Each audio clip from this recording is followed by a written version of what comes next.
Our story kicks off with our hero, Hajime Nagumo, waking up totally clueless. Then it hits him. He's in the Orcus Labyrinth.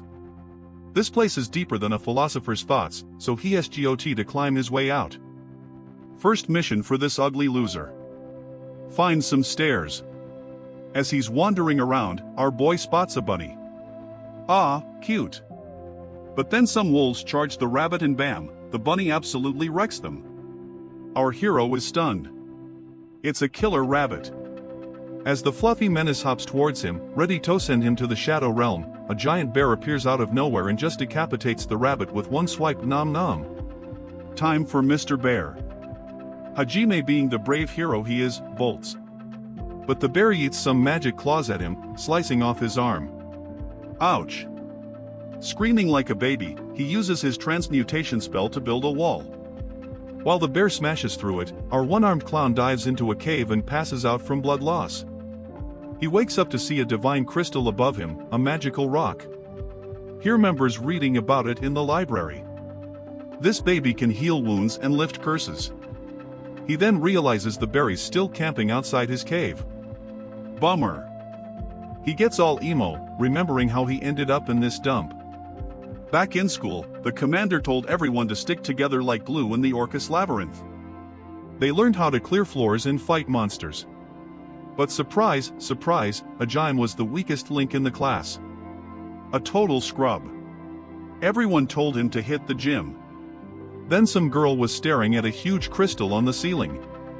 And the commander explained it was a rare glance crystal, mostly used for, you guessed it, engagement rings. So, of course, one of the students climbs up to touch the shiny rock, completely ignoring the commander's orders. Whoosh! They're teleported to another level. On this new floor, Agent Bull and an army of skeletons spawn. The Bull is an absolute unit, so they all have to make a run for it. And that's when our boy Hajime remembers how he got ditched here all alone. He recalls his classmates basically letting him fall into this monster-infested pit. Talk about a bad group project.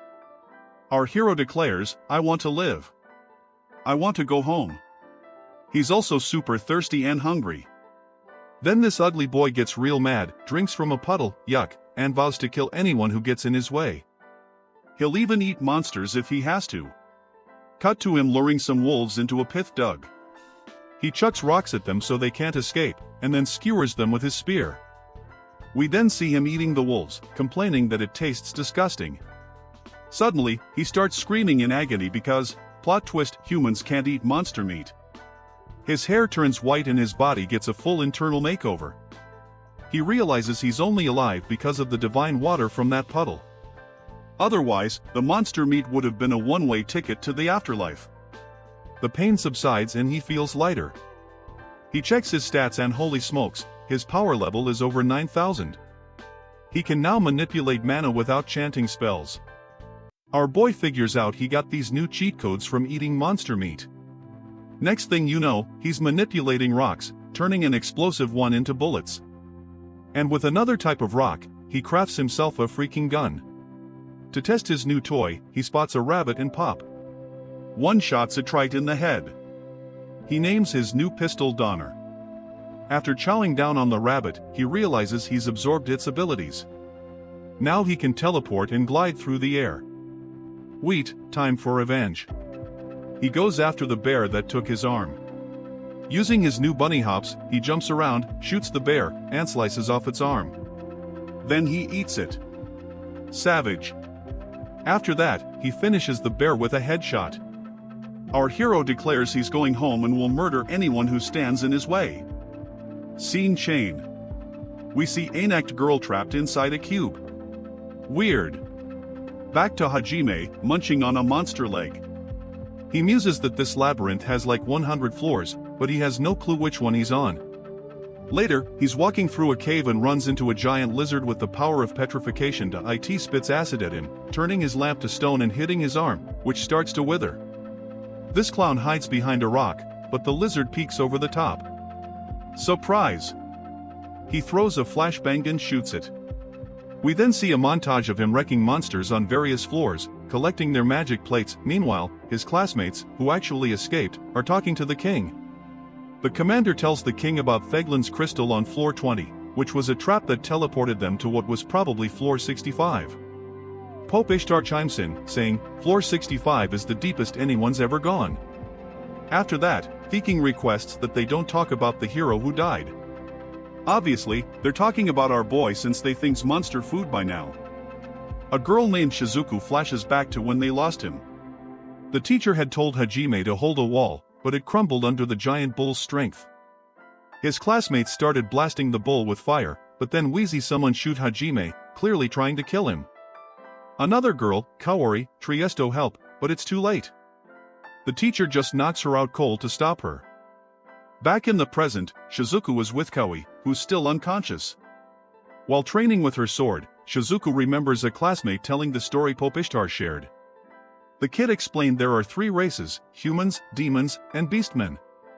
Humans and demons have been at war for ages, but now the demons are about to win, and the world is on the brink of destruction.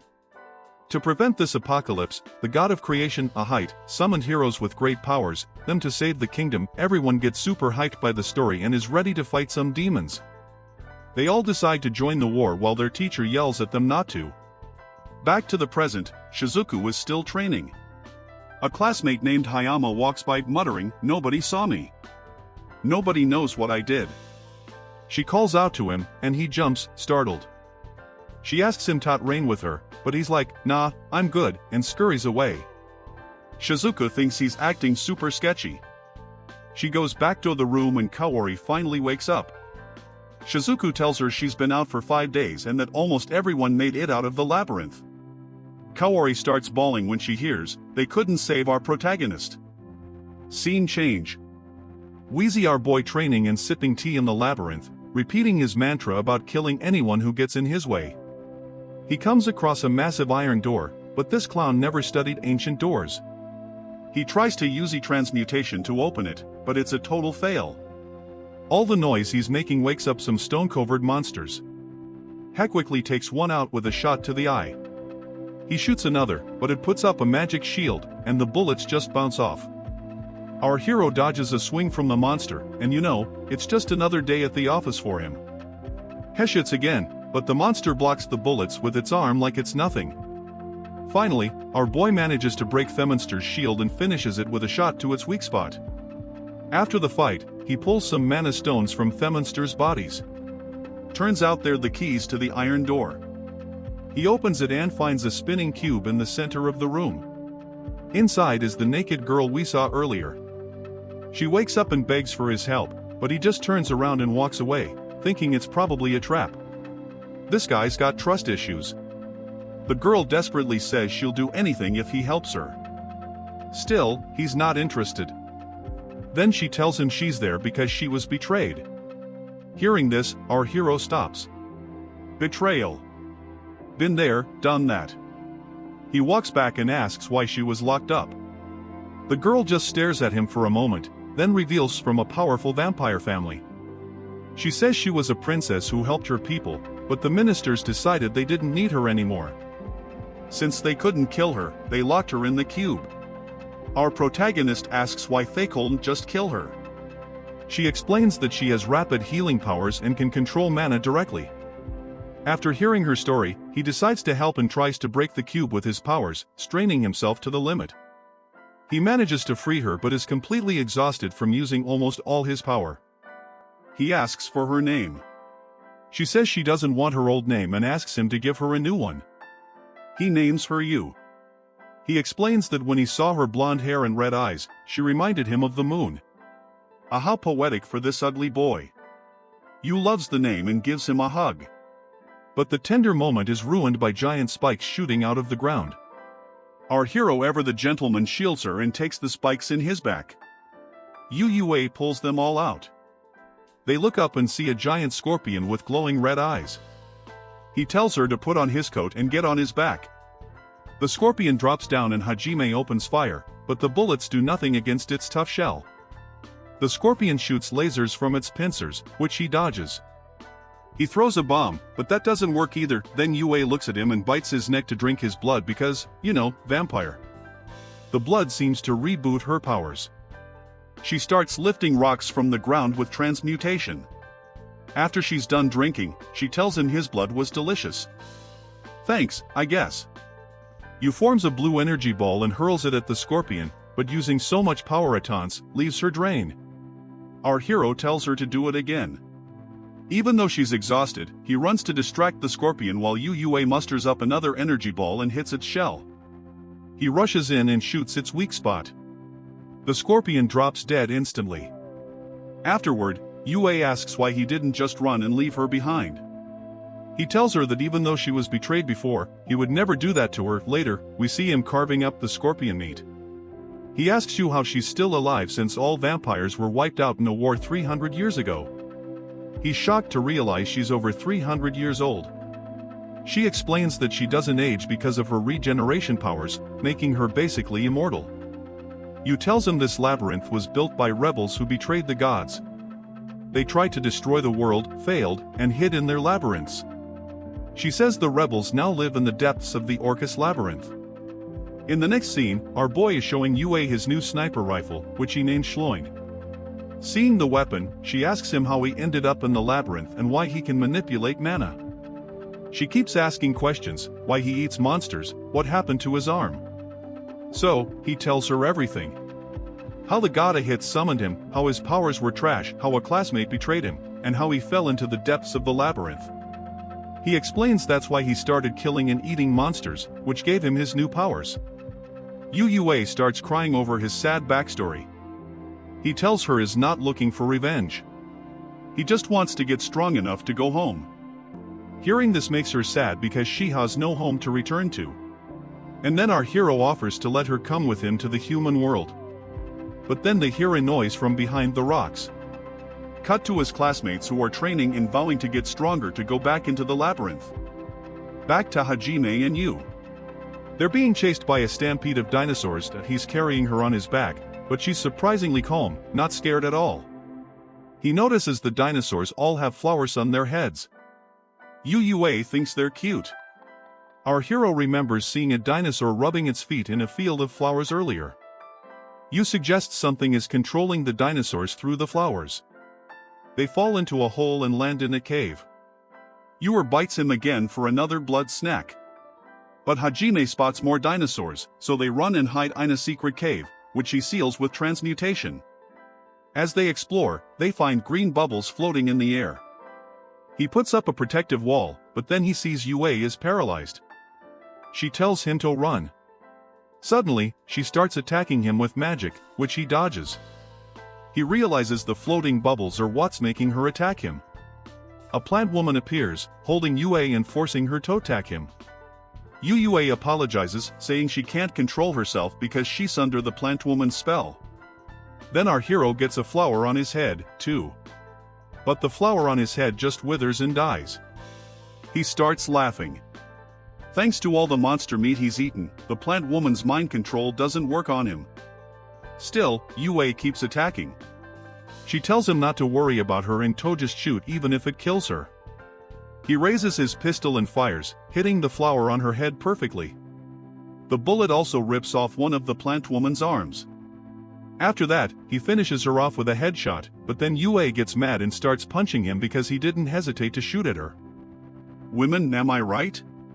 Later, our protagonist is eating some monster meat and offers some to Yue, but she's not having it.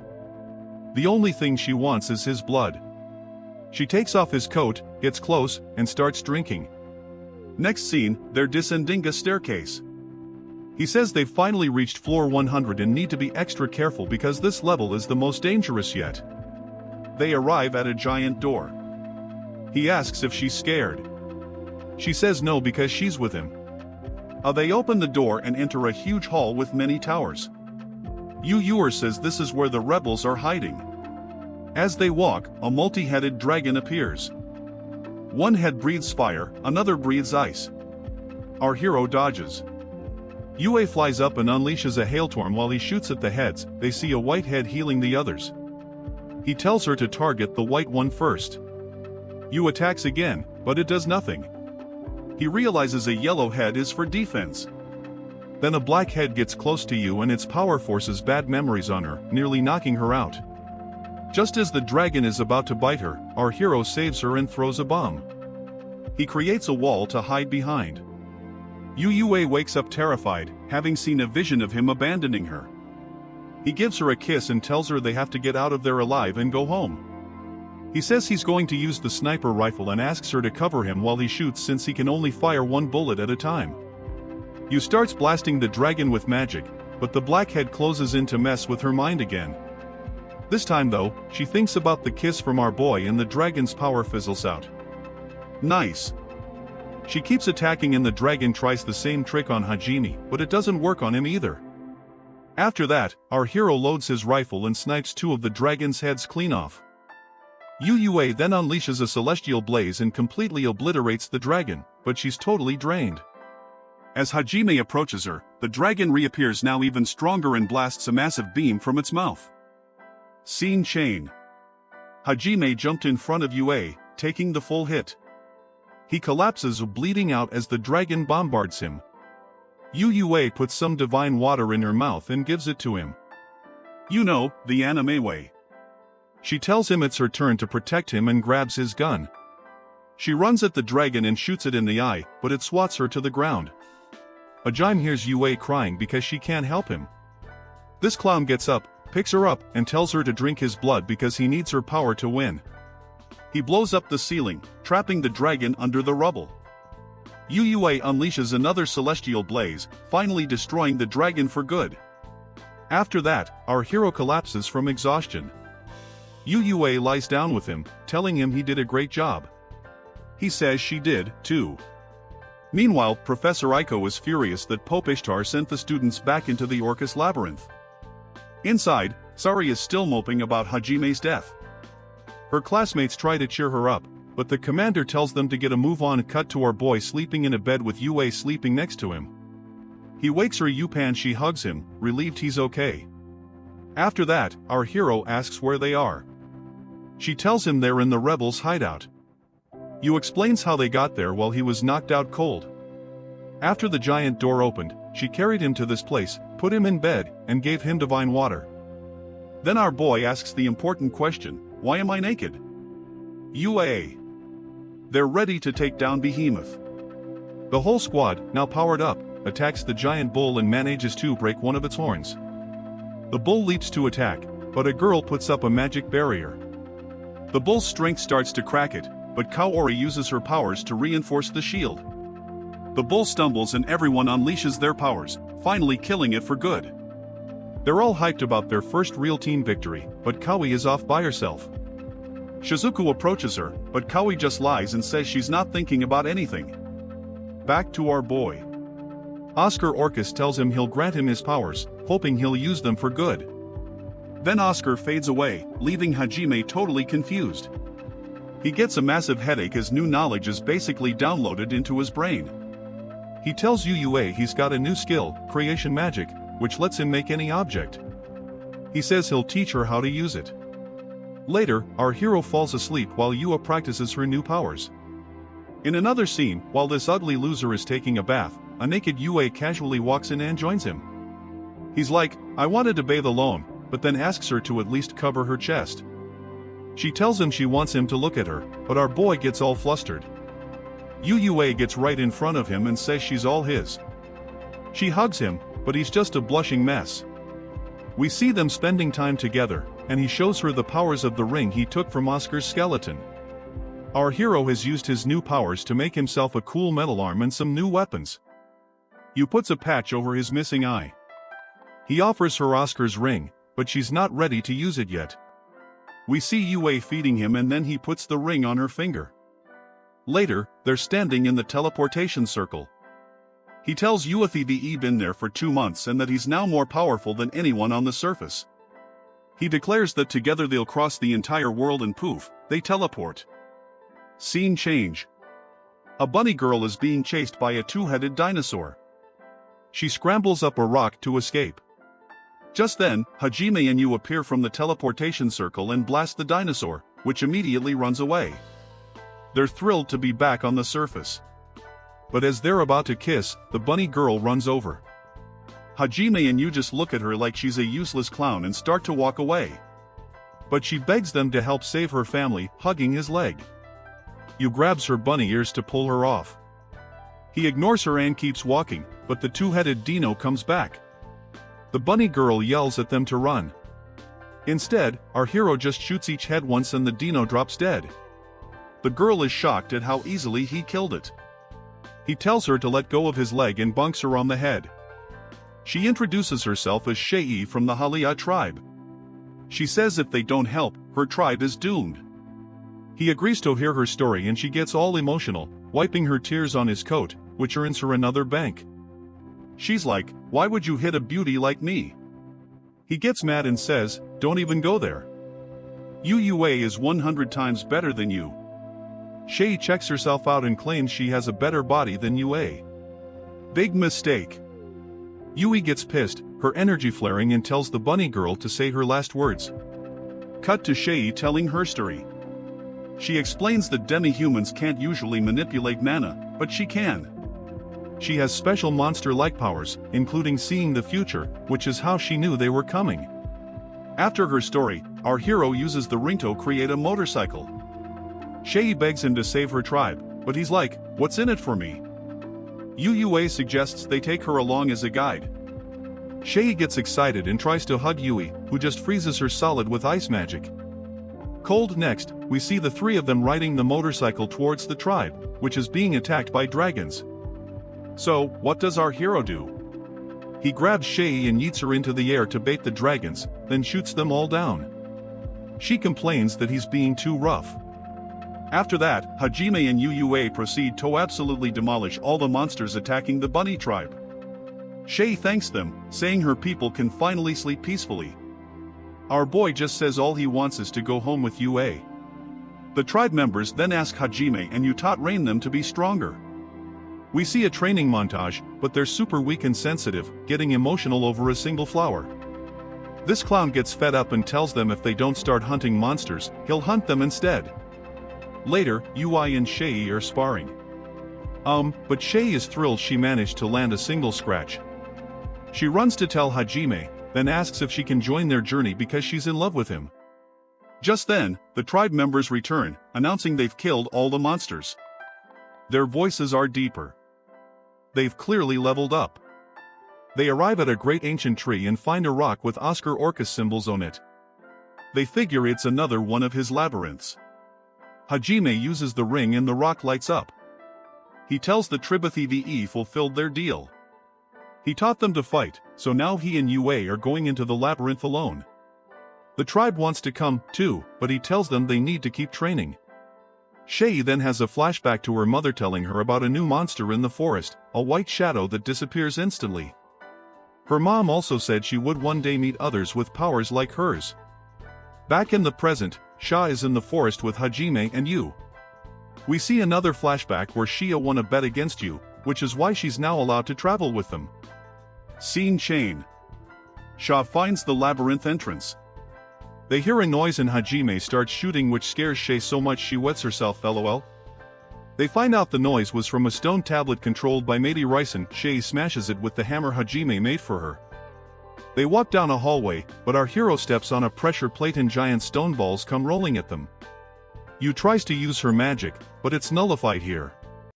Hajime's bullets don't work either, but Shei's hammer smashes them easily. Next, saws pop out of the walls, but Shei manages to stop them. They realize the whole place is a death trap. After more walking, they end up right back where they started, where Shei had her little accident. Meanwhile, we see a group of students. A girl named Yuka tells her classmates she's going into the labyrinth because she feels guilty that Hajime died saving them. Back with our crew, they're looking for Mad's hideout. They pass a hall of armors that come to life and attack. They destroy some and get through a door where they find Meidi Raisen in the form of a giant robot. Our protagonist recalls from Oscar's notes that Meidi was a human who died long ago. He tells the robot they're just looking for ancient magic to go home. He asks if it's in this labyrinth, but Meidi says not telling them anything. So, he fires some missiles and tells the girls to aim for the robot's heart. They all attack and he shoots the core, but the robot just regenerates. Shei notices floating iron boxes falling from the ceiling and Hajime tells them to hold on to him. We see him and the girls switch up their strategy. They attack all at once, so Matey can't regenerate. She smashes it with her hammer and uses an iron beam to pierce its heart. The robot finally dies. UUA gives Shay a pat on the head since our boy never does and tells her she did a great job. After this, Maddie's robot starts sputtering some words. With its last breath, it tells Hajime to prepare himself because the other gods are pure evil. Before disappearing, it says he will soon become the god-slaying demon. Scene chain. Hajime, Yue, and Shay enter a hall and find Matey Ryson again, but in a different body.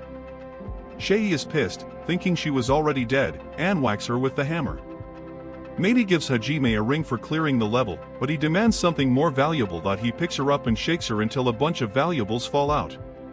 As they're collecting the loot, my lady pulls a lever, flooding the room and washing them out. Shay is unconscious. So, our hero gives her mouth to mouth. She wakes up, hugs him, and gives him a full-on French kiss. He shoves her off, and throws her back in the water. Later, the three of them check into a hotel. The girls start arguing because Shay wants to sleep in the bed with Hajime. Asks Shay what her intentions are, and Shay loudly announces she's going to give him her virginity.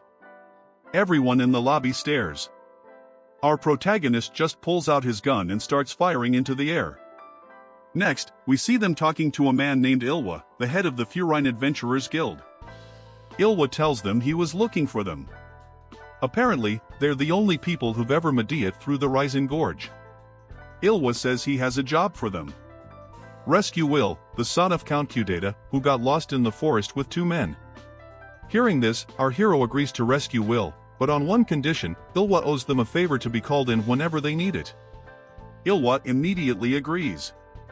After this, we see them traveling on the motorcycle. Hajime tells UUA that on their way to rescue Will, they'll see the world's largest rice paddies. UA has no idea what rice is. This clown explains it's a staple food from his country, and she says she'd like to try it sometime. Scene chain. We see Professor Aiko and the other students working in a rice field. When they go to eat, the cook tells them this is the last of the food. Monsters in the mountains are preventing any new supplies from getting through. Just then, Hajime and the girls walk into the restaurant. The professor and students overhear the girls say Hajime's name, but he looks so different they don't recognize him. But then the professor realizes it really is him. Our hero, of course, denies it. She keeps insisting, so he finally admits it's him. With a casual, "Yo," Professor Aiko gets mad because he won't explain how he's alive or why he looks so different. It's just too unbelievable. UUA and she introduce themselves to the professor, both claiming to be Hajime's girlfriend at the same time. He clarifies that Wei's his only girlfriend, but then they start fighting because Shay claims he stole a kiss from her while she was unconscious. And here we see our boy living the dream every otaku wants. Two girls fighting over him. But okay, enough jokes. Back to the anime. The professor is shocked to hear Hajime stole a kiss and then cheated on the girl with another. She starts bombarding him with questions, but he gives her super blunt answers. Then a Knight Templar comes to their table and starts making fun of Shay's ears. Our hero instantly pulls his gun and shoots the guy in the arm. Yuka has a flashback to when he helped her in the labyrinth. The other girls comment on how Hajime seems tougher and more popular with the ladies now. Shay is sad about what the knight said, but Yue tells her that her ears are cute and fluffy and that Hajime thinks so, too. She reveals that he even pets them while she's sleeping. Hearing this, he gets embarrassed and annoyed at UUA for spilling his secrets. After this, Hajime tells Professor Aiko he won't say anything more about what happened in the labyrinth. Yuka realizes she never properly thanked him for saving her. Later, Professor Aiko is in her room thinking Hajime has become too violent. She vows to bring him back to his classmates. Just then, our protagonist walks into her room and explains why he's not rejoining them. He tells her about the trials he faced, the powers he got from Oscar, and how he just wants to go home. The professor tells him Kaori is safe and much stronger now, currently clearing the labyrinth again with the others. Hajime tells her to warn Kaori not to trust their classmates since one of them tried to kill him. Scene chain. Our hero, Yue, and Shay meet up with Aiko and the students who all want to tag along on his journey. The professor wants to hear more of his crazy stories from the labyrinth, so this clown agrees to let them come. He uses his ring to whip up a freaking van for everyone to pile into.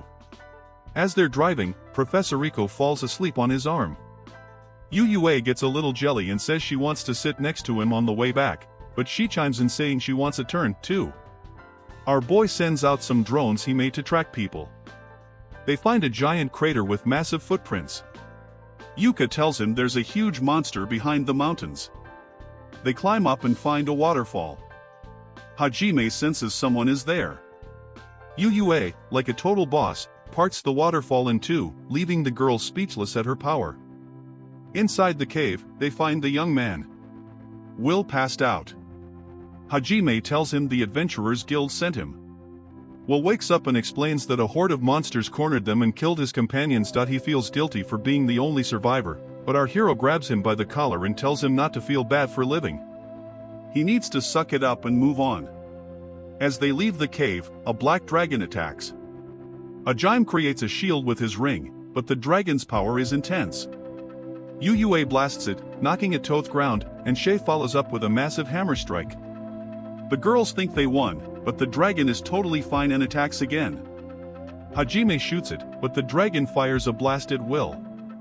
Yua throws up an ice shield to protect him. The other students try to help, but are completely useless, so Hajime tells Wado protect. He and the dragon have a classic power clash. Naturally, our boy wins and the dragon hits the deck. He punches it in the gut, shoves a bomb in, and shoots it some more. He tries to trap it with a machine he creates, but that fails. Shay smacks it with her hammer again. Hajime figures out its weak spot is a scaleless patch and shoves an iron rod right up its butt. The dragon starts screaming in a woman's voice, begging him to pull the rod out. He realizes it's a dragonkin, but that just makes him push the rod in deeper. She pleads with him, saying she'll run out of mana and won't be able to change back. Her mana is draining, so she won't be able to revert to her original form, the rod stuck in there. The dragon lady starts explaining that a man used magic to control her and ordered her to kill Will and his friends. Will gets angry, not believing her story for a second, but UA tells him the dragonkin isn't lying as they are a noble and honest race. She then reveals to the group that she's the last living vampire. Her race having been wiped out 300 years ago, which is how she knows about dragonkin. After that, our hero finally pulls the rod out of her and she transforms back into her human form. The dragon girl complains that her butt still hurts. Ouch. She then introduces herself as Tio. In the next scene, Tio is telling everyone that the man in the black cloak who manipulated her is building a monster army to attack the town. Hajime checks his drones and sees thousands of monsters heading their way, but he can't spot the cloaked man. He grabs Will since he promised to return him safely. He tells the girls they can stay, but asks the dragon girl to go warn the town. She whines that her butt still hurts too much, so this clown just drags her along. We see the giant monsters marching, following the man in the black cloak. Later, Hajime is talking with Professor Aiko. She begs him to help the town, otherwise the monsters will destroy it. Our hero hesitates, but finally agrees, saying he'll only do it because she asked. The professor gets all emotional hearing that. After that, Hajime starts using his magic, preparing for the monster army's arrival.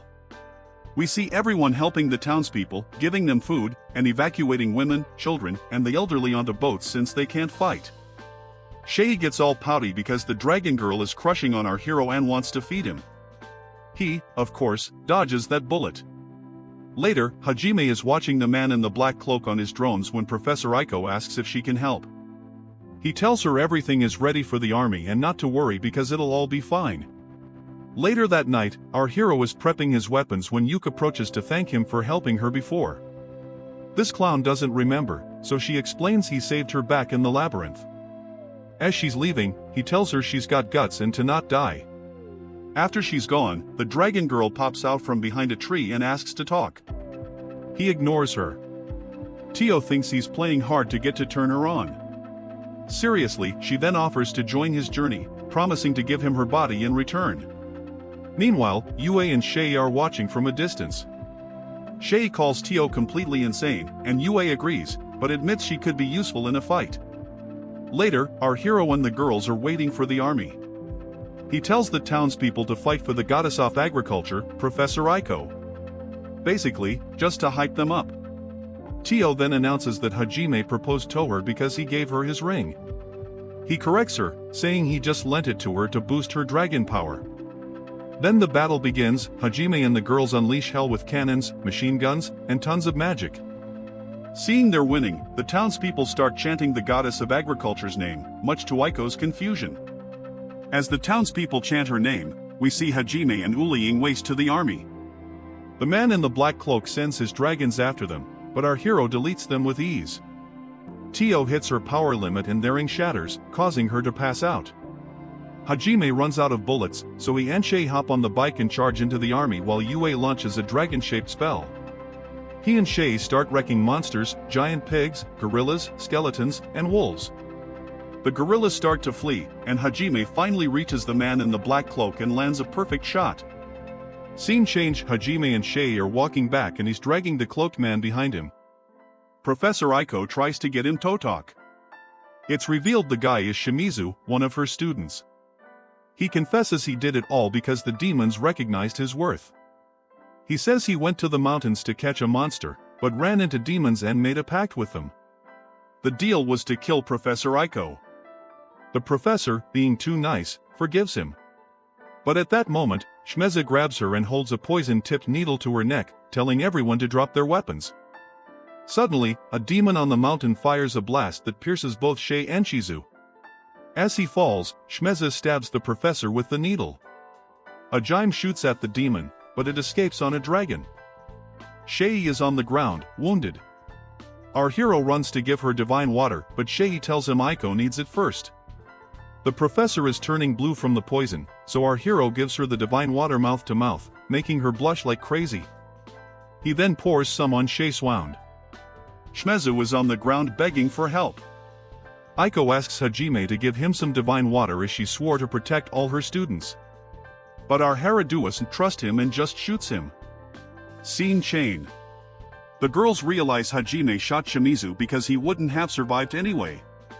Even with the water, he did it so Aiko wouldn't blame herself. We see Aiko at Shimizu's grave looking at the sky. Later, a group of men has a little girl locked in a box. Hajime and the girls arrive at a hotel. He hands Will over to his father. Later, he's in the room with Yue, Shay, and Tio. Cher reminds him he promised to show her the cool spots in the city of Furine, but our hero is distracted, watching some shady guys in an alley. Tio falls asleep and dreams of her village burning when she was a child. Her father tells her she must survive. The dream shifts to her as an adult, telling her people their lives will change as they're constantly being attacked for being dragonkin. Yue wakes her up to go shopping. After that, Hajime is showing Shay around Furine. She tells him she's enjoying their date. They go into an aquarium and see a talking fish with a human face. What is this, SpongeBob? Our hero tells it his tragic backstory about eating monsters to survive in the labyrinth. The fish named Rhea starts crying. Hajime helps it out of the tank and releases it into the river. As thanks, Rimia tells them that when it was captured, a little girl was also taken and locked up. It warns them about a criminal gang in the city that kidnaps and sells people as slaves. Meanwhile, Yue and Tio are fruit shopping. Tio asks if it bothers her that Shay is on a date with Hajime. Yue says she doesn't mind because Shay is a good person. Later, Hajime and Shay are walking and she asks if he minds Tio tagging along everywhere. He says Tio's not a bad person, just a bit of a pervert. Suddenly, our hero senses something wrong in the sewers. We cut back to you telling Tio that Shay loves Hajime, but she loves Shay too because she's so sweet. Scene change. Hajime is carrying the little girl who was in the box. Shay says the girl is from the Western Seas and belongs to the only protected human race. The girl wakes up and says her name is MW. Later, MW is to Kinga bath with Shay looking after her. Hajime comes in and starts drying the girl's hair. Shay is surprised at how good he is with kids. The girl tells them that bad men separated her from her mother.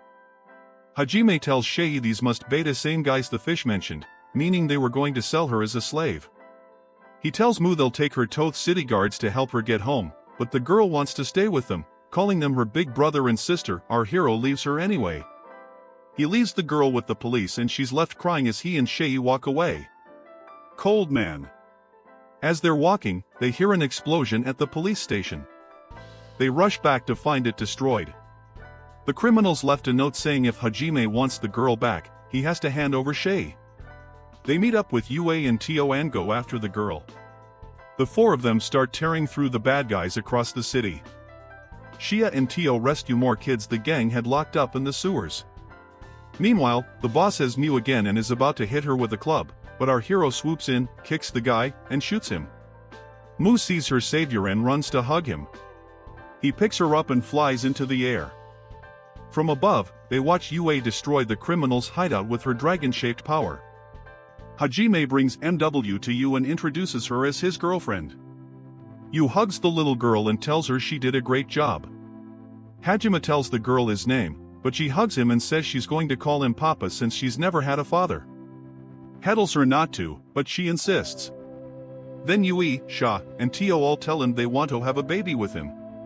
And suddenly, things get incredibly wild. Later, she's on the bike with Hajime following in the van with the other girls. Mu tells him she wants to ride a motorcycle like Shei. He says he'll teach her some other time. Suddenly, Tio starts making weird noises, saying how much Hajime turns her on by being such a good father. Myo tells him, Papa, Big Sis Tio was making strange noises. Yu just tells her to ignore it. They arrive in a town called Hole, and our hero gets gloomy, remembering his classmates and how they let him fall. Later, he's talking to a man named Loa, giving him a letter from the adventurer's leader that details how Hajime's party fought an army of 60,000. A guy named Indu walks in and is shocked to see Hajime, who looks completely different. He begs Hajime to come with him, explaining Theta Demon is slaughtering everyone in the labyrinth. Cut to the students on floor 90. There's monster blood everywhere. They figure a stronger monster is killing everything. A demon woman with a white crow on her shoulder appears and tells the students to join her. They realize she's the one who made the pact with Shmezu. The students attack the monsters she's controlling, but it's useless. They finally manage to wound one, but the demons just heals it. They realize this monster is way stronger than anything they've fought before. Shizuku tells Indu to go get help from the surface. Back in the present, Indu is telling this story to Loa and Hajime's group. Myo is eating loudly and Endo yells at her. Hajime immediately hugs her and threatens to kill Indu for scaring his little girl. Yep, this clown is officially attached. Yuyur, Shay, and Tio are stunned to see him embracing his new role. He's really taking this dad role seriously. Back in the labyrinth, the students are still fighting. The demon sends monster cats to attack. One of them guts a student named Suzu, who drops dead. A guy named Cookie falls to his knees in despair. Shizuku slaps him to snap him out of it so they can escape. We learned that before Endo came to the surface, he went to warn Commander Meld on floor 70. But a demon followed him there, killed a guard, and started fighting Mel, forcing Endo to teleport away to get help. In another scene, the students are running from the demons when a badly wounded Commander Mel appears. But the demons are right behind him. They run him through with a sword and he dies. Apologizing to the students, Cookie gets enraged, his armor glowing with mana. Shizuku warns him not to use all his power or his body won't handle it. Cookie kills a monster and manages to wound the demons, but he can't finish her. She summons another monster that attacks him. Back in the present, Indu is begging Hajime to help his classmates. Our hero says they aren't his classmates anymore, just strangers. But then he remembers his past, looks at Mu, and she asks him to save his friends. Yu and the girls tell him they'll go with him if he decides to help. Hajime agrees to go. Back in the labyrinth, the students are exhausted and about to be wiped out. Shizuku was still fighting, but it's not enough. Just as the monsters are about to kill two of the girls, an iron pile driver falls from the ceiling and impales them. The demons freaks out. It's Hajime here to save the day. Shizuku was stunned. We flash back to Hajime, the girls, and Endo heading into the labyrinth. Indu is blown away when Hajime one-shots the behemoth. Back in the present, the girls are amazed by Hajime's new look. He tells Shizuku to chill out since she's supposed to be the calm one. He then tells the demoness that if she leaves now, he'll spare her. She refuses and summons a demon from a portal. He scoffs, calling it kids' magic. Hajime starts slaughtering the demons while his former classmates watch in disbelief at how strong he's become. The demonist sends wolves, but he kills them just as easily as the pig-faced monsters. A turtle monster appears and fires a blast at him. He puts up a shield with his ring, which reflects the attack right back at the demons. She hits the ground, and when she tries to heal, she realizes the blast killed her white crow, her personal healer. Indu tells the others that this guy is Hajime, but they can't believe it. Remembering him as the weakest kid in class, Yue asks Hayama if he's going to try to kill Hajime again. The guy panics, wondering how she knew. Yue then opens a dark portal and sucks all the monsters into it. Shay starts smashing the remaining ones with her hammer. The demon sends a snake next, but our hero creates a sword with his ring and tosses it to Shizuku. She slices the snake into 4 pieces. Shizuku is blown away by the sword. It's super light and sharp. Hajime tells Thiedmans to just give up, but she unleashes her final attack. Everyone thinks he's toast, but nope, he's totally fine. Then our boy shoots the demons in the legs. All his former classmates are shocked at how violent's become. The demoness tells him her lover will come to kill him soon. He's like, I don't care who comes. I'll kill any demon or god who gets in my way. Just like he said at the beginning, his classmates yell at him not to kill her since she's defenseless. But this clown doesn't listen and finishes her off. The students are terrified of the person's become. Scene change. Shay is with Commander Meld, who's still alive because she gave him divine water. Yu arrives and Hajime thanks her for her help. They share a look, but then all the classmates show up. Saori runs to him happy he's alive and apologizes for not being able to protect him. She starts crying, but it makes our hero uncomfortable, so he tells her to stop. She does and hugs him. Yue and Shay are clearly not happy about this. Shizuku tells him to hug her back.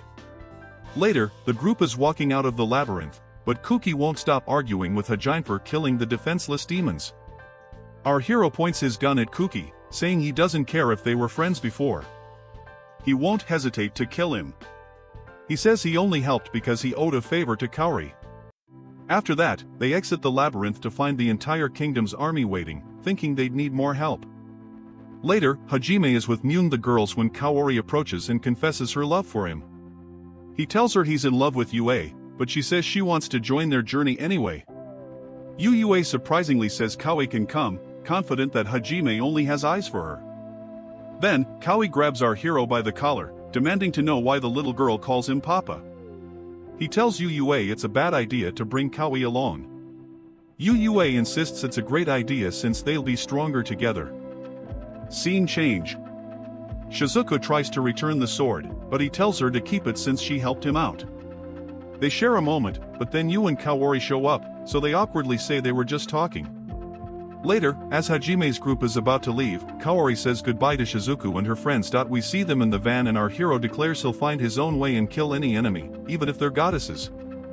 We flash forward to him fighting a goddess, remembering his vow and shooting her. Back in the present, the students return to the kingdom and are greeted by Princess Liliana. They recount their ordeal to the others. Liliana asks Shizuku where Saori is, and she explains that she left with Hajime.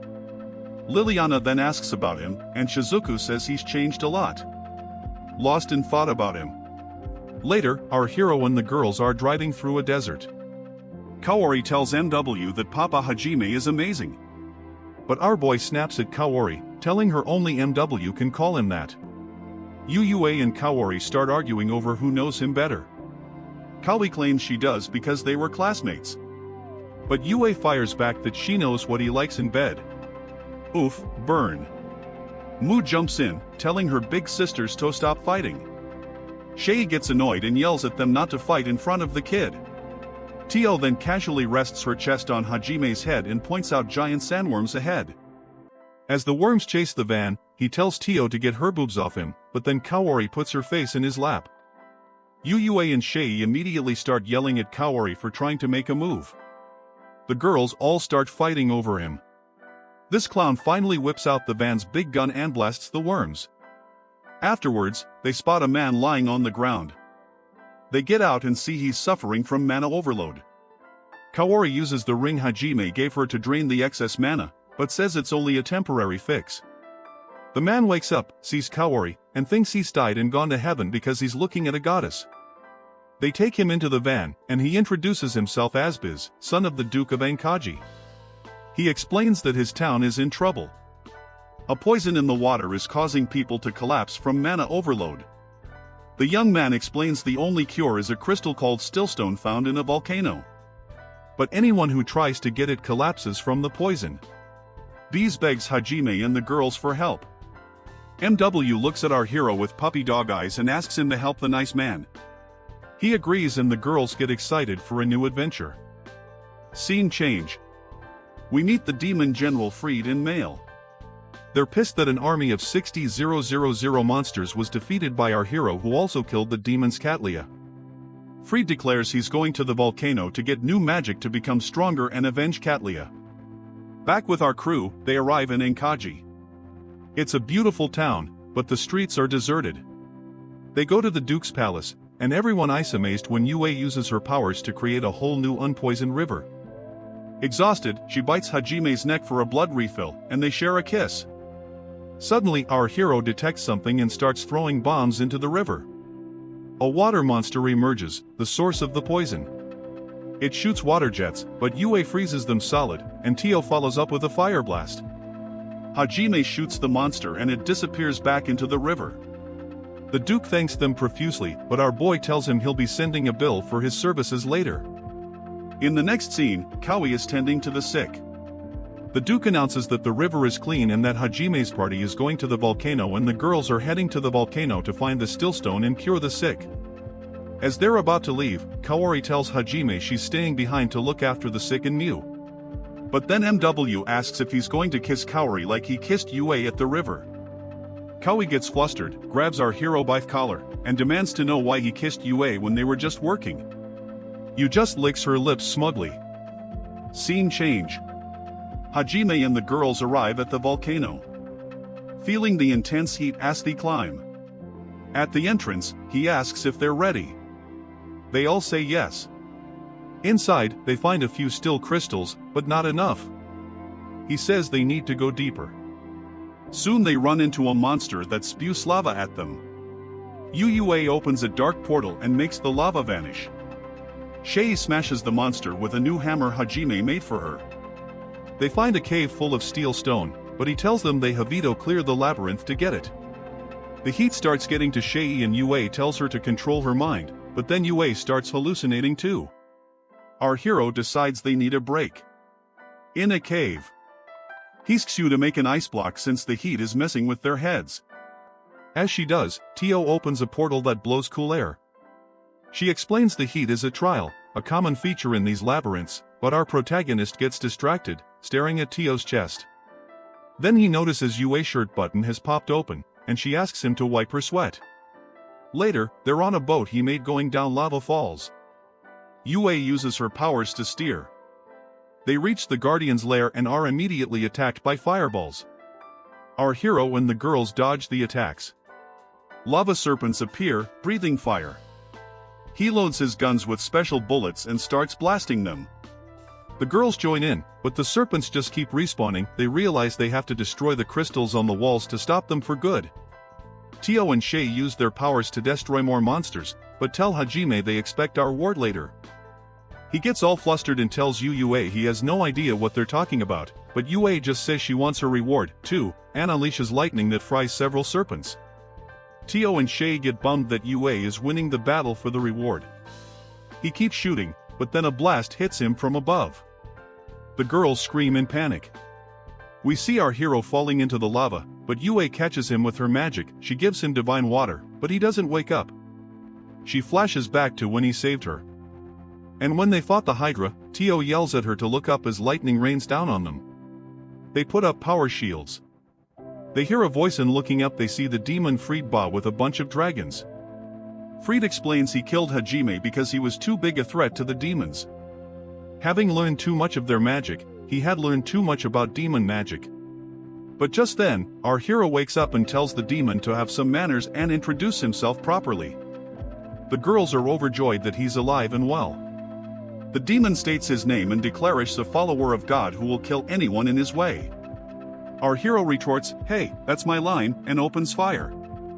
The demon puts up a shield, blocking the attack. Freed teleports behind Hajime and blasts him again. The girls defend against the other monsters' attacks. Tio has another flashback to her village burning. Her father tells her Thedragonkin must hide because they're being hunted. She asks if they'll have to hide forever, and he says only until the right time comes. Back in the present, Hajime is holding back the demon's power, using his ring to create multiple shields. The demon is shocked when Tio transforms into a massive black dragon. He scoffs that dragonkin are extinct, but she blasts him with a powerful breath attack. Freed's dragon counters with its own and the two beams collide. The dragon breaths collide in a massive explosion. Our hero appears behind the demon and shoots, shattering his shield, then follows up with a sword slash. The demon panics as Hajime keeps attacking. Tio overpowers the other dragon, which flies away. Just then, our protagonist runs out of mana and starts to fall toward the lava, but Tio catches him and brings him to a safe rock. The demon, realizing they're too strong, uses his power to make the volcano erupt. Am knows they're out of time. He gives his ring to Tio and tells her to get back to the town while he and the other girls stay to fight the demon. He asks her to tell Kawi and Mio he'll be back soon. Tio flies off, dodging dragonfire and unlocking a new ability. She makes it out of the volcano, confident they can defeat the demon. Meanwhile, Shizuku was training with the sword Hajime gave her. Remembering the fight in the labyrinth, she's in a courtyard and starts playing with a cat, but gets embarrassed when Princess Liliana catches her. The princess tells her she overheard the king planning to declare Hajime a heretic because of his connection to demon power. They need Cookie to get stronger to fight him elsewhere. Hayama, the traitor, is in the woods. A woman's voice tells him that if he doesn't do what she says, she'll expose him for trying to kill Hajime. She also promises to grant all his wishes. Scene chain. Tio, exhausted, crash lands back in the town. Kara rushes out and asks where everyone is. Later, Tio is in bed with Kaori and Mew. She tells them what happened and relays Hajime's message that he'll be back soon. Kaori blushes, saying she knows he'll survive and act like nothing happened. Tio suggests they take MW to the town of Arisen where her mother lives. Cut to Hajime on a ship in the middle of the ocean. He tells Yuyue he's feeling better. Yuyue says she is too since she drank Shei's blood. She climbs on top of him and recounts how they escaped the volcano. In the flashback, Yun Shei are carrying an exhausted Hajime out of the erupting volcano. Just as the lava is about to get them, they enter a hidden chamber where he says they're safe. A magic circle appears and activates. Yue touches a written message and a wall opens, revealing a medallion for spatial magic. She says they aren't ready to use it yet.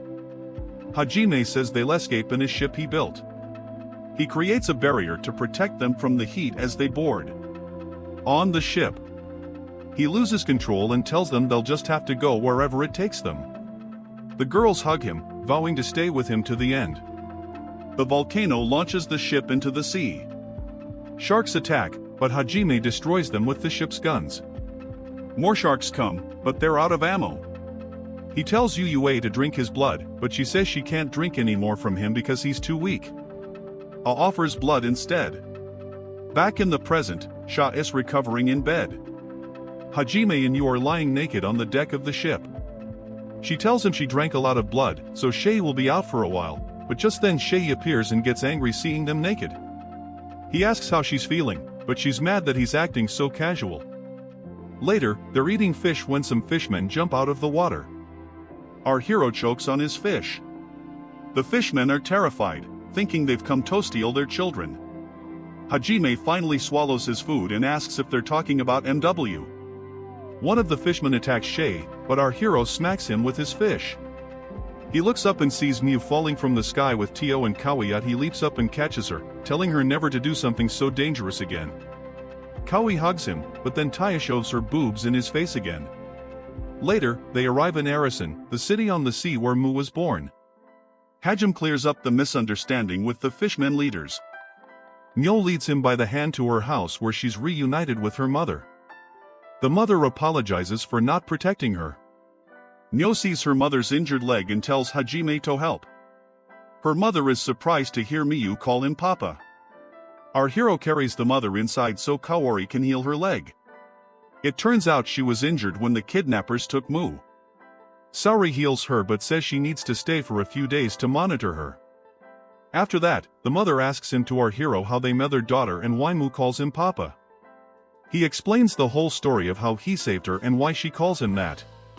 The mother asks them to stay for a few days, but our hero gets up and says she'll stay at a hotel. The mother then asks Mu why Papa wants to leave. She then tells Hajime that she'd like him told Mu's dad forever. Outside, the fishmen are peeking through the window, absolutely furious that this clown just showed up and became Mu's dad. Scene chain. Professor Aiko is talking with Shizuku, telling her that Hajime is a really good person for rescuing a little girl and saving her, too. Shizuku asks if something happened between her and Hajime. The professor gets all flustered, saying she can't have a romance with a student, but Shizuku totally figures it out. Our boy charmed the professor, too. The professor then reveals that the kingdom considers Hajime a heretic because of his ties to demon magic. She adds that when the king made that decision, he and the guards were acting strangely. She tells Shizuka that Hajime told her something about the kingdom's church and the god they worship and that they need to tell the other students ASAP. Later, he's recounting how they left MW with her mom to explore the sunken ruins of Meliacine. We see all the girls bathing on the ship. Kaori gets out to find our heroes watching the sunset over the sea. But just as they're having a moment, Yue, Shay, and Tio show up to crash the party. Later that night, our protagonist takes out the medallion from the volcano. It starts to charge with moonlight, emitting a beautiful glow that even moves this edgy boy. After that, the ship dives into the sea, guided by the medallion's light toward the ruins of Meliacine. They reach the entrance to a labyrinth which opens for them. But then a monster formed of red and black light appears. Our hero launches his new, more powerful missiles and blows it to smithereens. They find the final pentagram, open it with the medallion and enter a cave that leads to a dry area. A torrent of water falls from above, but Yue casually puts up a shield. Tio spots something on the ceiling and blasts it. We see Kaora looking really down. Our hero, surprisingly observant for a clown, asks what's wrong, but she just says it's nothing. Later, they're wading through a watery cave. He carries Yue on his shoulder so she won't get wet cause she's the smallest. The other girls tease her, saying he's carrying her like he carried Miu, but she only gets mad at Kaori. A bunch of monsters appear, but the girls take them out easily. Then a slimy, gelatinous monster shows up. She's maxed with her hammer, but a piece of it lands on her fingers. She asks our hero to put medicine on her chest, but Sayuri just heals her with magic, crushing Shay's dreams of getting touched by him. More of the jelly monster oozes from the walls, forming a giant creature. They shoot and destroy it, but it just reforms. Our hero realizes it's not a real monster, but is being controlled by that red and black light. He whips out a flamethrower and starts torching the jelly walls while the girls attack with their powers. Kaori looks sad again, feeling useless without combat magic. Realizing they can't win, Hajime uses a gadget to drill an escape hole in the floor. In the chaos, Kaori starts to drown. Our hero, of course, rescues her and takes her to an island inside the labyrinth. She asks why he saved her and not Yue. He replies that she would have died, whereas Yui can totally save herself. After that, our hero and Kaori are trekking through a jungle to reach the labyrinth's end. Ha figures the other girls are probably doing the same. They pass through a ship graveyard and are hit with an illusion of being in a war with bullets flying everywhere. Pirates appear, but then the illusion breaks and they're back in the graveyard. Later, while resting, he tells her how awful it was when he first fell into the labyrinth all alone. He says he doesn't know what he would have done without Yue. Kawi admits she's jealous of you. She wishes she could have been the one to help and protect him. He finally notices she's been sad the whole time. She confesses she feels like a huge burden to everyone. Our hero bluntly agrees. Yeah, you are a burden to me. He then talks about Shay, explaining how even though he and Yue treated her like dirt at first, she always stayed positive. She kept a good attitude and understood that Yue is the most important person to him. He tells Kaori that if it hurts to hear that Yue is number one, then she shouldn't be here. Scene chain. Professor Aiko is going to talk to her students about the situation in the kingdom, but a woman dressed as a nun stops her. The nun tells the professor she must go to the Divine Mountain and tries to cast a spell on her, but it fails. So, the nun just punches her in the gut. Princess Liliana sees the whole thing and knows she has to tell someone. Back with our hero, he's explaining to Kaori why he let her come along. He thought she understood his relationship with Yue, but clearly she doesn't because it hurts her to see him with the other girls. He offers to take her back to Shizuku so she won't suffer anymore. But then they spot an abandoned ship. This clown picks up Kaori and jumps aboard to explore. They sense another illusion coming. This time it's a memory of a party with humans and beastmen all celebrating peace after a war. An old man gives a speech thanking everyone. But then his face turns evil and he declares that ending the war was a mistake because humans and beasts shouldn't mix, especially since the beastmen don't follow the god hit. His guards then slaughter all the beastmen. Our hero notices the nun from before standing next to the old man. The illusion ends. Sayuri is shaken by all the death. As they walk through the ship, he notes it was weird how everyone respected, not feared, the old man before the betrayal. They find some traps. A blast of wind sends her flying. Guards appear, but our hero MS them all down. He looks for Kaori and finds her hiding, saying she was terrified. She approaches him, but shoves his pistol against her throat and fires. We see Kaori fall to the floor, asking why he did that. He shoots her again. He tells the thing to stop using Kaori's voice. It gets up laughing with an evil voice. A demon has possessed her body. The demon tells him not to shoot or he'll damage Kao's body. He replies that his magic bullets won't harm her body, but they will cause immense pain to whatever is controlling it. The demon says if he kills it, Kao dies too. He just shoots it again, saying he'll keep shooting until it leaves her body. The demon finally gets ejected and the real Kawi wakes up. She kisses him, confesses her love, and says she wants to stay with him. He asks if she'll be sad about him having Yue and the others. She admits she wants to beta only one, but she's sure being by his side is what's best. They leave the ship and find a magic circle. He thinks it's the end, remarking how easy this labyrinth was. The other girls find them and see Kaori in his arm, asking if she's hurt. She says no, he's just spoiling her a bit. The girls want to know what happened. Kaori tells them they just kissed. Yue says she thought Kaori would have given up since he only loves her, but Kawi is happy knowing he cares for her too. The spirit of a woman appears, warns them not to follow the gods, and leaves a coin as a prize before vanishing. A huge wave crashes over them, and the giant jelly monster returns. Our hero remembers they used fire last time, but now they're underwater. The monster starts pounding on Yue's magic barrier. He tells the girls he needs time to prep a big attack. Suddenly, the fish with a human face, Rhea, shows up and leads an army of fish to attack the monster. Our hero is stoked to see his old friend. Renia says it'll distract the monster for a few minutes. The fish greets Shei and explains it sensed a huge magic power nearby and came to help. Hajime then launches his new missiles which stick all over the monster's body and then detonate in a massive explosion. Scene chain. The students are worried about their professor. Aiko went to the Divine Mountain days ago and hasn't returned. Commander Mel arrives and the students tell him something is fishy. The professor, guards, and other people from the kingdom have all vanished. We then see her locked in a cell on the Divine Mountain with the nun watching her. Back in Arisen, Myo wakes up our hero, who's sleeping with Yue. The little girl asks why they're always naked. Yue just says she'll understand when she's older. They go to get Shei and Kawi for breakfast, who tell them to put some clothes on in front of the kid. At the table, our hero thinks that since it's been 6 days, it's time to leave. Later, the girls are playing with Mew on the dock while he preps ammo. He knows he has to tell Mother-Ri leaving, but dreads making her sad. He remembers Professor Aiko's warning not to let his power turn him into a lonely person. Mu's mother, Rhea, comes out of the water and thanks him for spending time with her daughter and caring about her happiness. He admits he doesn't know how to break the news to MW. Rhea assures him Mu will understand and offers to make a special farewell meal.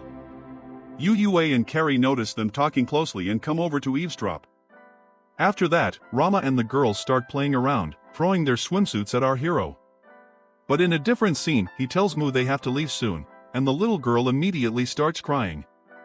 He promises he'll come back to visit and show her his hometown.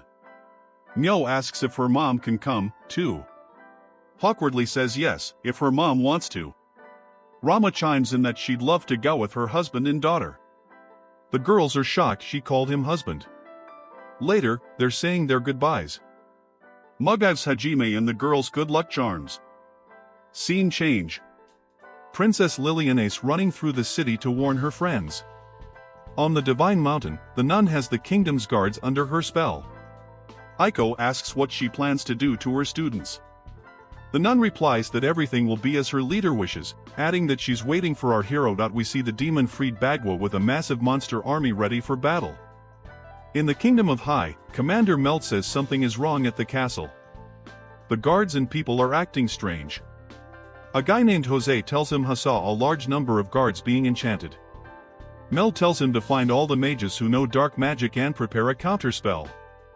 Jose asks if he'll tell Kuki and the others, but Meld doesn't want to worry them. The commander writes letters to the Duke of Ankaji and our hero to warn them. There's a knock. It's Hayama, the traitor. He says he has something important to tell him. Hayama is acting super shifty when there's another knock. It's Jose with a report. Hayama says he'll wait outside, but then Jose attacks the commander who dodges. Meld realizes Jose is enchanted. He turns to Hayama, who's cowering on the floor. As Jose is about to kill him, Mel intervenes, noting Jose is stronger than before. He tells Hayama to run, but Hayama stabs him in the back. Later, Shizuku, unable to sleep, goes to her friend's room. They're all worried because a group of guards has disappeared. Back to the fight, Hayama is about to stab the commander again, but Mel uses his swift hammer ability, creating a whirlwind that slams them against the walls. Two more enchanted guards join Jose to fight Meld, but he defeats them. Hayama complains that it took a lot of effort to enchant Jose, only for him to be beaten so easily. Meld says it's because he has more experience in human-on-human combat, but then the guards and Jose get back up completely unharmed. Hayama gloats that they can't die while under the spell. More guards flood the room surrounding the commander. He finds it strange that with all this noise, no one from Theking's side has come to help. Hayama tells him to surrender, but Mel refuses and jumps out the window. We hear a woman's voice say her guards never finish the job. Meld looks up in Ishak to see a flying woman with white hair and angel wings. The angel says a follower of the Godhead and that he has ordered their deaths. Then the angel kills Commander Meld. We see the letters he wrote. Mel wrote them before he died, but never got to send them to the Duke and our hero. In the room, a woman whose face we can't see picks up the letters, saying, if they'd been sent, it would have been dangerous for the Godhead's plan. She mocks Hayama for getting his butt kicked by the commander. She asks about the angel who killed Mel. Hayama says she got mad because they couldn't finish the job themselves. He says now that the strongest is gone. They just have to let Shizuku discover what's happened. The woman mentions the king and Pope Ishtar were the easiest to enchant. Scene chain. Our hero and the girls are in the van. He asks to see the amulet Mu gave them. On the road, they see bandits attacking a magic barrier with people inside. Our hero notes that no normal human could maintain a barrier for so long. Whoever it is must be powerful. Just then, the girl using the magic gets tired and the barrier drops. He floors it to save them, pulling out a massive gun and opening fire. Kaori gets out to heal the wounded while he continues to shoot. Princess Liliana runs up to her. It turns out she was the one who made the barrier. As Kaori and Liliana are talking, our hero walks over. The princess looks at him and asks if he remembers her. She says Shizuku told her how he survived the labyrinth and that Kawi was worried sick the whole time. Kawi gets embarrassed. Our hero then asks, "Who are you?" The princess bursts into tears because he doesn't remember her. Kaui explains she's Princess Liliana, the king's daughter. He asks what she's doing here. She stops crying and tells him Professor Iko has been kidnapped. Later, she's explaining everything to the group. How her father, the king, became obsessed with the Church of a Hit, and how the knights and guards are all enchanted. She knew something was wrong when the king declared Hajime a heretic despite everything he'd done. Her father started seeing her as an enemy. So, she went to tell Iko, but saw the nun knock her out and take her to the Divine Mountain. Realizing the nun was behind it all, she tried to get help from the Duke of Ankaji by hiding in a caravan, but they were attacked by bandits. After hearing all this, our hero tells Liliana he's going to rescue Professor Iko and he'll kill anyone who gets in his way. After this, he gets hyped to go rescue Iko since the Divine Mountain is one of the great labyrinths. Our hero is itching to see what kind of magic he'll find there. We cut to Professor Iko locked in her cell repeating Hajime's name. Then he calls to her from the window. This clown smashes through the wall and enters the cell. He asks why she was saying his name. He grabs her hands to check for a power-dampening bracelet, but Iko thinks he's trying to make a move smooth. She asks how he knew she was there. He says Princess Liliana told him and recounts her whole escape story. The professor then says she understands why he killed Shmezu. He would have died anyway, and Hajime did it so she wouldn't feel guilty. She apologizes for making him do it. As they're about to leave, they hear a loud noise. Our hero recognizes it as the sound of demons attacking the kingdom. They see a bright light and when they look up, it's the angel who killed Commander Mel. The angel introduces herself as Nink, follower of the god Ahit, and says she's here to kill him, obviously. Scene chain. Yoshikawa and the princess are running through the castle looking for Shizuku when they hear a crash and glass shatters. The princess says the monsters have broken the magic barrier, protecting the city. So, they're about to invade the kingdom. Yue gets pissed remembering how the demon Fried almost killed our hero. She and Shei declare they're going to fight the demon and his white dragon. We see the monsters and demons attacking the wall. Yue and Shi find Tio watching them approach. Our boy calls Tio using the charm Mio gave him, which he turned into a radio. He tells her to go get Professor Iko since he can't fight while carrying her. Taya turns into a dragon and flies off. Yue and Shei arrive to fight the demon. Fried tells the girls they'll be the first to die. Shei puts on the ring Hajime gave her, but the dragon blasts them. Yue uses spatial magic to open a portal that sends the attack right back, killing a bunch of other dragons. The demon can't believe she just did that. Shei then jumps through the portal to fight another demon. This one named Male says they killed his wife, Kata, in the labyrinth. Shei retorts that Kata started it and that our hero gave her a chance to escape, but she chose to fight and died for it. The demon orders his minions to fire stone needles, but she dodges and smacks him with her hammer. Mikhail tells the others not to fight her up close because she's a beast. He tells them to just use long-range magic. Shei uses the ring to summon a giant rock ball and starts pummeling him. The demons keep firing needles and one hits her arm, starting to turn it to stone, but Shei just uses regeneration magic and heals it. She keeps wailing on him with the rock ball. The demon is stunned. He can't do anything. She slams Male to the ground, leaving him badly wounded. He calls her a monster. Shei gets excited, happy that she's now stronger than the bad guys. And with that, Male dies. We cut back to Ye and the demon Fried. He and his dragon start blasting her, but she just uses spatial magic to stop. She tells the demon she's going to make him suffer for every one gave our hero. Yue fires a dragon-shaped beam at a turtle monster, but it just swallows the attack and spits it back. She then unleashes a power called 5 heavenly dragons, and 5 lightning dragons appear in the sky. They start wrecking the monsters. Fried gets furious and hits Yue with a void fissure attack, which explodes everything around her. She's injured, admitting demon magic is crazy powerful. The white dragon appears and impales her through the chest. The demon thinks she's dead, but she uses a restoration power that slices through both him and the dragon. He realizes he can't beat her and flees. Scene chain. Our hero is carrying Professor Iko while fighting the angel woman. She turns her feathers into spears, but he dodges them all.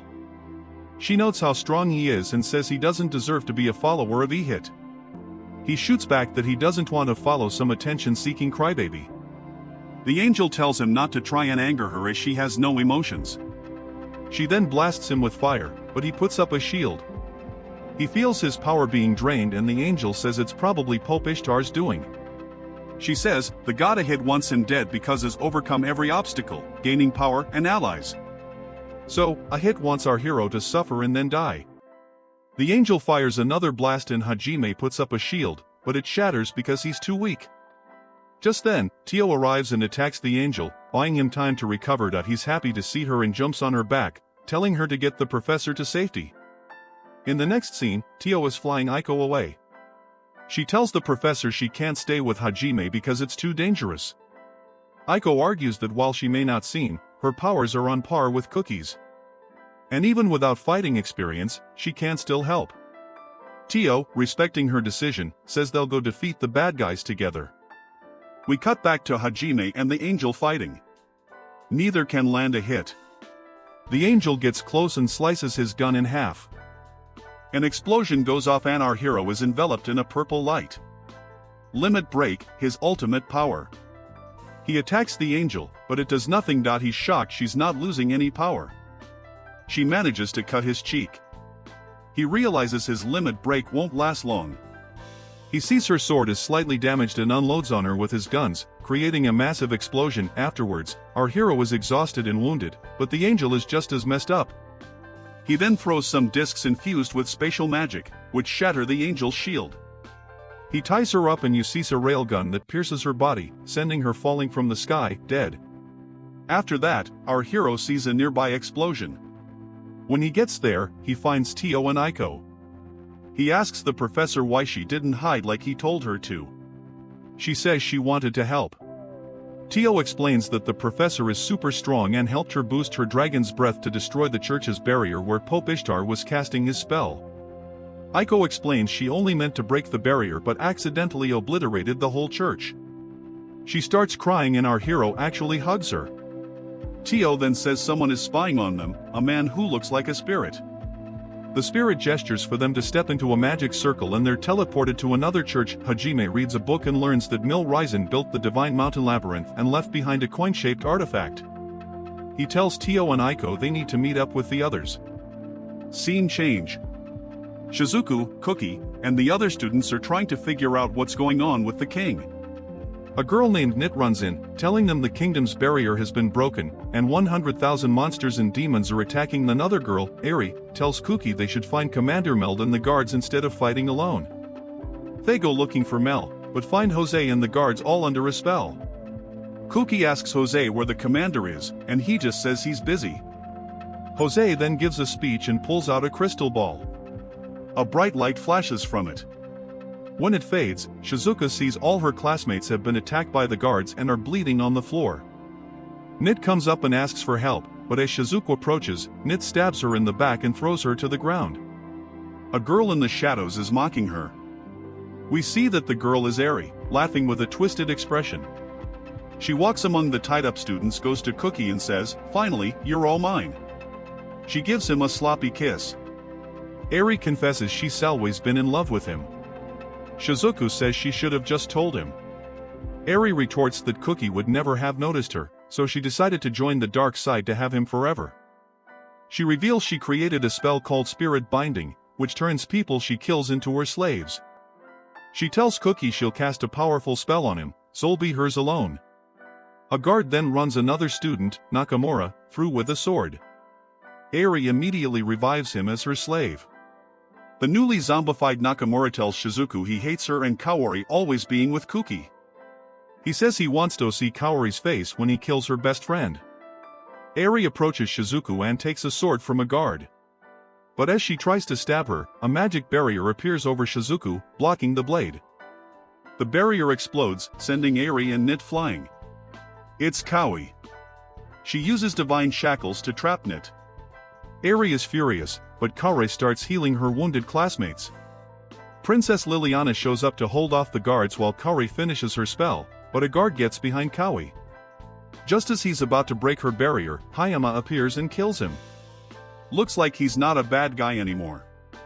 The princess sees Hayama is badly wounded, but he just shoves her aside, goes to Kaori, and stabs her. Cookie gets so enraged, he almost breaks his bonds. Kaori finishes her healing spell, curing everyone. She says she won't give up and thinks of our hero. She starts to heal herself and a body forms from the sword, but Hayama stabs her again.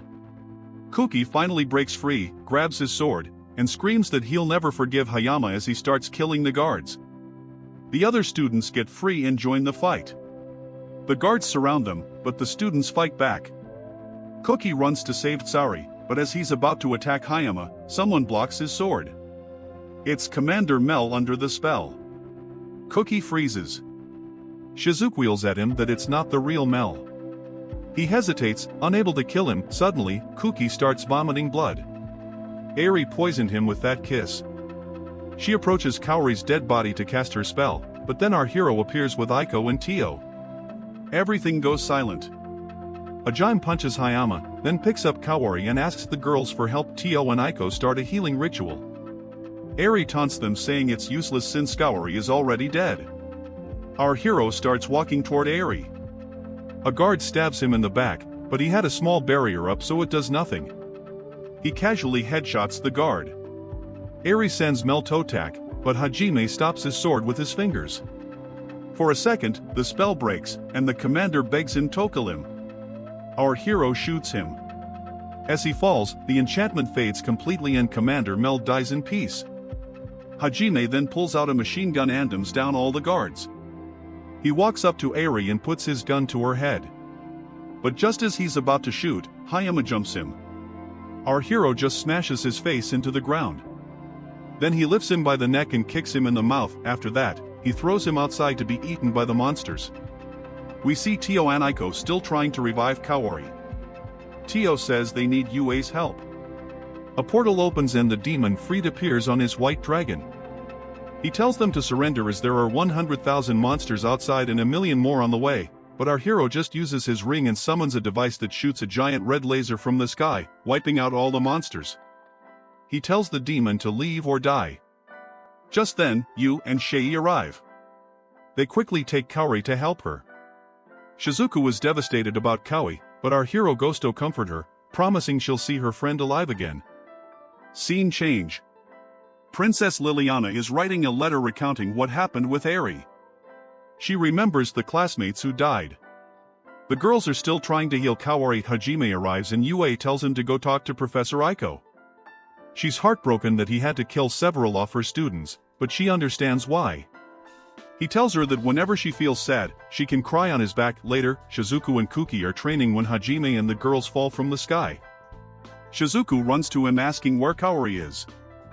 He says she'll be here soon, but she looks different and tells her not to get mad at him. Then, Kaori descends from the sky. And there she is looking completely different. Cookie doesn't even recognize her.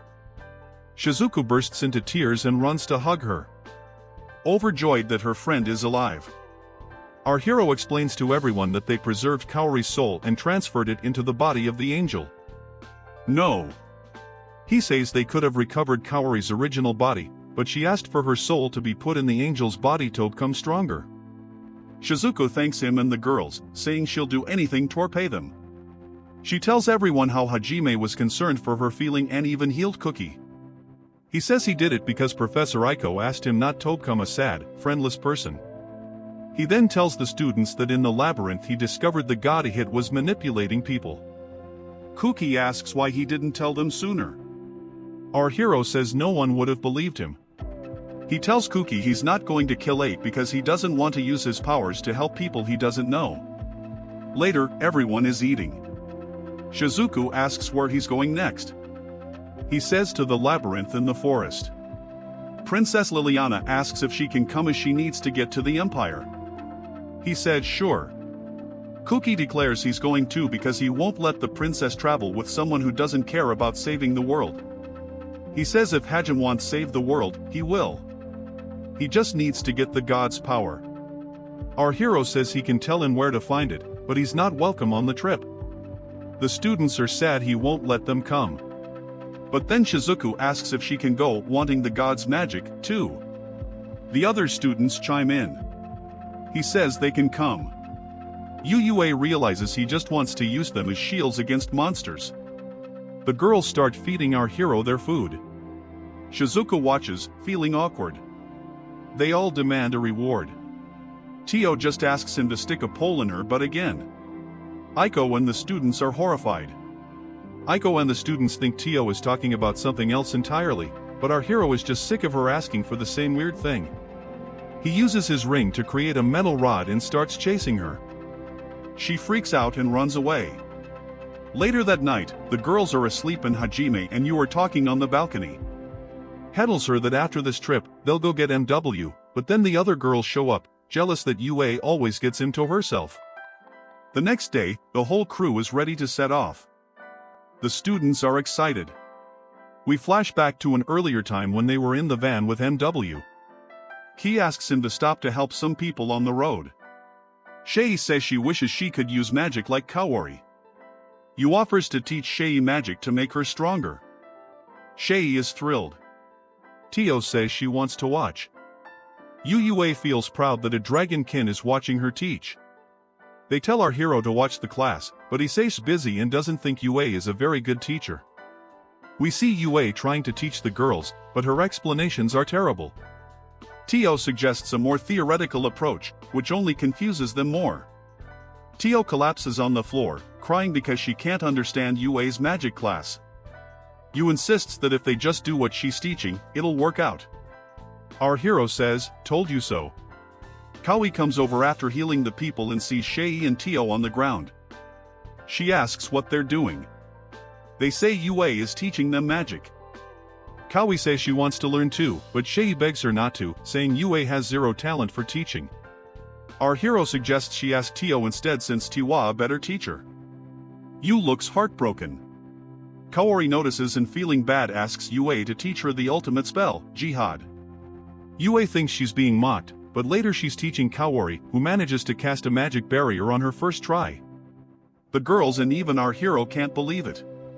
Once again, Yu tells Tio and Shei to stand up so they can learn the spell. But of course, these two clowns are embarrassed, thinking they're too dumb to get it. They spend the whole afternoon trying, failing miserably like the losers they are. Then scene change. Our ugly boy protagonist and the girls are walking through a town full of colorful clothing shops. He asks little MW what kind of clothes they wear in her village. A risen MW casually drops the bomb. We usually wear nothing. Our boy nearly chokes on his own existence. Yue immediately says she wants to live in Eris with him and Mu. The other girls get jealous and shout, "We want to live there, too, bro." This guy's life is basically a Herm sitcom. Then he tells Mu they'll buy her a dress and asks her to pick one. Instead, she runs to Yue and says she wants to try on her sister Yue's dress. Yue's like, "Why mine? There are way prettier ones here." Mu replies, "Because I want to look like my big sis. She's the coolest." The other girls instantly get depressed because MW basically roasted them by crowning Yue as Queen of Cool. They start arguing over wo's actually the coolest. Mu then drops another nuke. Shei isn't cool. She's just careless. Kawi gets roasted too. "You're weak." Tio tries to defend herself, but Yue's smug face makes everyone mad. Then MW saves the day saying everyone's clothes are cool and suggests they swap outfits. The protag agrees because of course he does. Cut to MW wearing Yu's clothes. Protag says she looks more grown up. Then Yui comes out wearing Tio's clothes. An ugly boy blushes like a middle schooler. MW says looks insanely pretty. Then Tio comes out in Mu's clothes and Sha and Kawi's. Shei complains this outfit has way too many layers. And the protag being the smooth talker he thinks he is tells them they all look really good. The little girl also says they look super cute. Then Kawi comes out wearing Shei's clothes, but she's too embarrassed to show herself. Yue literally drags her out of the changing room, and Kawi falls flat on her face. Everyone stares at Kawi, panics and begs the protag not to look because the outfit is too revealing. Scene change. Yu petting Mu, who's asleep on her lap. The other girls start laughing at Yue's weird faces while doing it. Yu gets embarrassed, then notices Ugly Boy is laughing, too. She suddenly wonders why Mu doesn't call her mom. After all, Mu could have two moms, her real one in UA, but oops. She said that out loud. Everyone hears. Mu wakes up, hugs you, and says she already has a mom, but no big sister, so you is her big sis now. Mu even pets her like a puppy. The protag jokes that UA just got demoted from mom to baby sister. UA immediately thinks, fine, if I can't bear mom, I'll just have my own baby. She stares at the protag and tells him to cry like a baby. Ugly Boy freaks out. No way. I don't do that stuff. Days later, UA is writing in her diary about all her adventures with Hajime and the gang. We learn they're heading to the Great Sea Tree, Alcina. Only two labyrinths left. She dreams of finishing soon so she and Hajime can fulfill their big dream. A genie catches her writing and asks what she's doing. She says, secret scene chain. A genie shows off his giant spaceship. He's escorting Princess Aerie and her entourage near the Empire's border. Lily is on another mission. Sud Princess will meet the Emperor herself. Kaori says she'd like to visit these lands someday. The princess explains this empire is nothing like a leg. It's a hardcore military nation of mercenaries and adventurers who lie by the law of the strongest. They crush enemies, raid lands, enslave the weak, and basically act like toxic gamers in real life. Shay clarifies that those slaves are beastmen. Cookie comments that this empire is very different from Hillig where there's supposedly Norricism, but the princess corrects him. Beastmen without magic are treated like trash abandoned by God. They're hated and discriminated against. Shay gets visibly uncomfortable, remembering her tribe's suffering. Tio explains it's not the princess she's upset with, but her past with Imperial soldiers. The princess offers to help if Shay tells her story. She explains that when they fled Berberin, Imperial soldiers attacked, killing many beastmen and kidnapping others. Survivors were then attacked by monsters. Shah has carried guilt ever since. Tio points out the real problem is Berberin's law, which condemns beastmen with magic. Kuki suddenly suggests they postpone the labyrinth and save the beastmen, but Ugly Boy Hajime shuts him down. Bro, slavery is normal here. We're from another world. Don't stick your nose in, he adds. If you want to play hero, go ahead. Nobody's stopping you.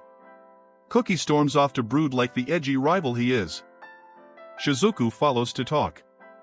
Cookie admits he can't stand doing nothing, while beastmen suffer. Even if Hajime is stronger, Shizuku tells him Hajime isn't chasing power for fun. He's desperate to survive with his loved ones. He didn't start strong. He was once treated like trash, betrayed, and still clawed his way up. He's not trying to save the world or beat a god. He just wants to leave. That's why Kuki will never convince him otherwise. Shizuku explains further. Hajime didn't gain power to be a hero. He got stronger because he had something important to protect. He wasn't always OP. He used to be the class punching bag, betrayed, left for dead, but he survived, not to save the world, but to keep living. That's why Kuki can't force him to help just because he has power. Suddenly, the ship changes course and they rush back to the control room. Kaori reports that Imperial soldiers are chasing some women. Kuki immediately yells, "We have to help them." Hajime tells him to chill and watch. Turns out the women are from the Gila clan, Lana and Nina. They lure the soldiers into a trap and absolutely demolish them in one hit. Everyone in the control room is shocked at their brutality, wondering if all beast women are this OP. Shay explains they're strong because they survived Hajime's insane training. Then one beast woman goes feral on a soldier's corpse. Hajime casually snipes to defend them. Suzu asks if he has clairvoyance powers. Hajime explains his eye patch hides an artifact that detects magic. Suzu and Ryutaro are shocked. They thought the eye patch was just his cringe superhero fashion choice. Scene change. The beastmen board Hajime's ship. We learn the VE given him nicknames. Barky, now Barfeld, tells Hajime to choose between Red Death Rondo or White Fang Hurricane. The beastmen chant his new edgy titles. Suzu and Shizuku laugh, saying Hajime's Chinibyo is contagious. Hajime gets mad and tells them to shut it. Then he asks Barfeld about the tribe situation. Barfeld explains the Imperials brought hordes of monsters. They defeated them, but ran out of weapons. So, the clan retreated, but they picked the worst time to return because the Imperials showed up and kidnapped a bunch of beastmen to use as forced labor. Recently, monsters attacked the Empire, leaving the city in ruins. So, the tribe's chief led an elite squad to the capital to rescue the captives, but they lost contact once inside. The Gila warriors Hajime met were one of the scouting teams sent to investigate. On their way, they saw Imperials with a cart full of beastmen and couldn't ignore it. After hearing all this, Hajime decides to help them reach the capital. Shei is shocked, saying, "It's not necessary. They should focus on the labyrinth." But Hajime notices she's forcing a smile while hiding her worry for her father and tribe. He tells her he'll help because she's important to him and he wants her to smile for real. Scene chain. Hajime and the gang are in Ulshur City gathering intel on Shei's father. The townsfolk are even worse than the rumors. Corrupt and cruel, Hajime learns Shei's family caused chaos in the city and got arrested. Taken to the castle. Hajime and Yue decide to go gather more info alone. Shei suspects they just want alone time for pervy stuff.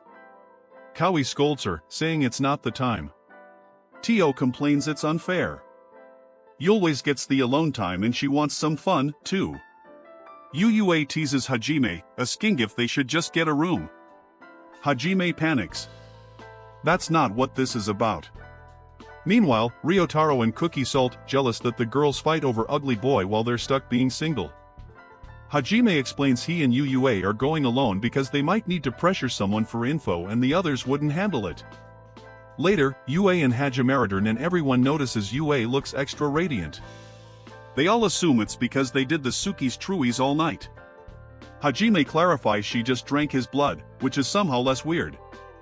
He explains Shei's family is in a heavily guarded part of the castle, so he needs Cookie and the others to distract the guards while he, Yue, and she infiltrate. Ajahn gives them masks to hide their identities. Turns out they're Repower Ranger helmets. He tells Cookie, "Since you're the hero, you get red." Cookie notices Hajime is way too hyped about this. Ryutaro gets blue, symbolizing calm. Suzu gets yellow, symbolizing being generic. Shizuku gets pink because Kaori said she loves cute things like Shei's bunny ears. Shizuku blushes, embarrassed, but accepts since it's necessary. Scene chain. The Beastmen are badly injured, competing over who's more hurt. They conclude Shei's dad must be gravely wounded. They joke he's becoming more like Hajime, but still not comparable. If Hajime were captured, he'd just blow up the castle and walk out casually. They call him a Dark Lord or monster. Hajime overhears and considers leaving them behind for roasting him. Meanwhile, Cookie's groupies fighting guards. The guards laugh at their ridiculous Power Ranger helmets, thinking they're being mocked, but Cookie and crew ignore the insults and attack anyway. Meanwhile, Shei's dad is being tortured. Instead of screaming, he's driving the soldiers insane with non-stop trash talk. They can't shut him up. Hajime listens from the other side of the door and asks Shei, "Are you sure your dad even needs saving?" Eventually, Hajime rescues him and they reunite with the Gila clan. The rabbit folk are overjoyed, hugging family members. Shia's dad then asks to speak with Hajime.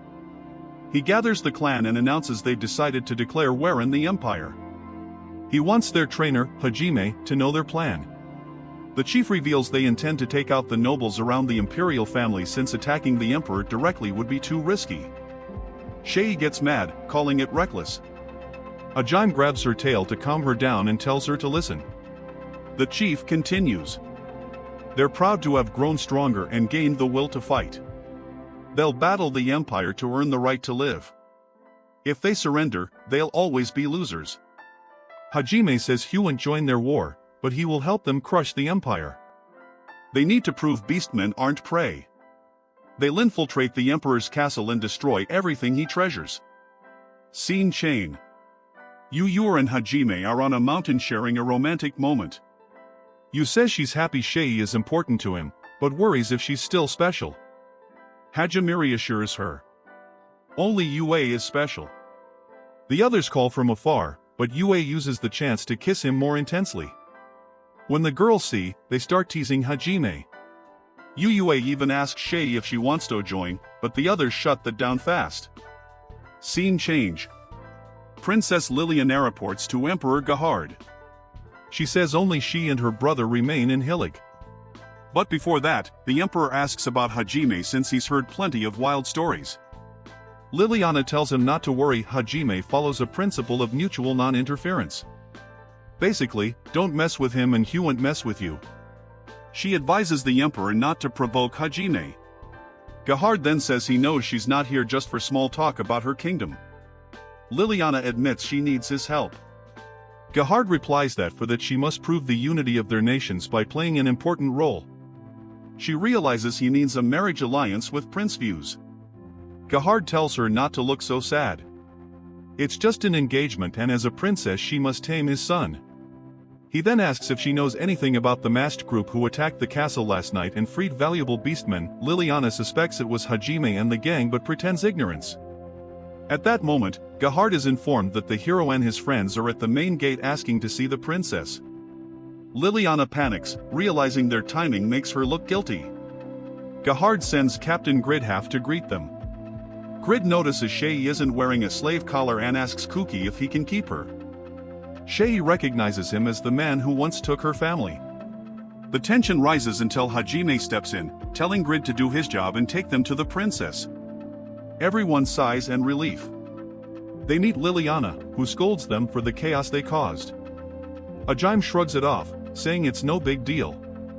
She asks why they're still here instead of at the labyrinth. Hajime doesn't care about consequences, but Liliana worries their stories won't match when the Emperor questions them. Hajime says, just say we finished early. A guard summons them to an audience with the Emperor. Everyone is shocked when Hajime actually treats Gahard with respect. The Emperor says it's unnecessary to pretend. Liliana already told him about Hajime's insolence. Later, Gahard mentions he heard Hajime conquered a labyrinth and obtained an artifact. This tool lets him create devices that can wipe out entire armies of monsters and make trips that would take months in just a few days. So, the Emperor asks if he plans on sharing these artifacts with the kingdom or the empire, and Hajime just flat out says no. Then, Gar asks our boy if he really thinks one person can monopolize that kind of power. Our hero clarifies he doesn't need anyone's permission to be this OP. And even if he did, nobody could stop him anyway. Suddenly, we see the Emperor has surrounded our ugly loser with his soldiers. Something Hajime instantly clocks. However, Gar orders his soldiers to back off because he senses that if they fight this clown, they probably won't win. Instead, Gar says he finds him entertaining, especially with the ladies he's got around him. On the other hand, our protagonist warns that anyone who dares to covet what's his will literally get their head smashed in. Although he pauses to think and says they can take Tio, who was pretty nuts anyway. Tatis, Gar replies that his taste isn't that bad, and if he had to choose, he'd much rather take the bunny girl. However, the help wouldn't be free. He proposes a trade for some of the beastmen they recently captured. These guys had short swords and impressive gear. But to his surprise, the night before, these beastmen escaped the castle like they vanished into thin air. That's why he asks our boy if he knows anything about it. Hajime replies that if magic like that existed, he'd sure love to have it. Meanwhile, Gahar asks the protagonist what he wants in exchange for an alliance with the Empire. After a little thought, our boy says the only thing he wants is a way back to his own world. Hearing this, the Emperor says all those stories he heard about him were true, and they all think's an insufferable brat. Just then, one of the Emperor's soldiers interrupts them, and Gahar leaves the room. Before he goes, he informs them that he expects everyone tonight for the welcome banquet for the Empire's princess and to celebrate his son's engagement to her. This news shocks the kids as they had no idea the princess came to the Empire to get married. She explains it was a long-standing arrangement between the two countries and that it's pretty common for royalty. Plus, she's doing it to ensure strong leadership for the kingdom, especially now with the king's recent death. They need to strengthen ties with their allies. Cookie immediately gets upset about the princess's situation and asks if she's in love with this prince she's being engaged to. Liliana downplays it, clarifying it's just her duty as a princess. At that moment, our hero and the girl leave. But before they go, Cookie asks Hajime what he thinks about all this. Our protagonist says whatever happens with the princess is none of his business and that they aren't ready to understand the motives of royalty. Later, we see them getting the princess ready for the banquet that night. Suddenly, Bias barges into the room and tells the princess to make all her vassals leave. Once they're alone, Bias tells her that in the future, he expects her to train her lapdogs better. This comment deeply offends the princess, who retorts that those people are her loyal subjects, and she demands more respect for them. In response, Prince Bias aggressively tells her he doesn't care what she thinks. He then rips her dress and says, she can scream all she wants, but no one will enter the room unless they want to see what's about to happen between them. Suddenly, a metallic spider descends from the ceiling and sticks a needle into Bias's neck. The prince suddenly feels dizzy and collapses onto the princess, who thanks Hajime, realizing it's one of his gadgets. In a change of scene, we see some guards chatting about things they'd like to do with the bunny women. Just then, one of them hears a faint sound and decides to check it out. After a while, his partner notices he hasn't returned, so he goes after him to see what happened. When he arrives, he finds his partner dead, and he himself is attacked by surprise. We then discover that the Halia clan is responsible, fighting their way through Ulcher Castle. Finally, we see the clan arrive where a metallic spider is, which serves as a communication device with our hero. They then inform him that they've captured the Emperor's princes and grandson and have also put sleeping agents in the Imperial Army's food. Meanwhile, the girls are amazed by the grand banquet the Empire has prepared, but they feel awkward because they're drawing a lot of attention. Just then, they announce the arrival of the princess of the kingdom, Bias. Though all eyes are on her as she's wearing a black dress, which is unusual for her. Later, she goes to meet all the Empire's nobles, while Carrie comments that it's not like the princess to show her feelings this way. She points out that the black dress signals her disapproval of marrying the prince. Our hero then says that considering what happened, he's not surprised she changed her mind about the engagement since that prince is literally a jackass. At that moment, Shizuku appears and asks our boy what he's done to the princess, to which he replies that her suspicions offend him. So, Shizuku clarifies that she didn't mean to suspect him. But whenever something weird happens, our protagonist is involved for some reason. She then tells him the princess was attacked and he just happened to pass by and save her. Hearing this, the girls want to talk no more about what happened.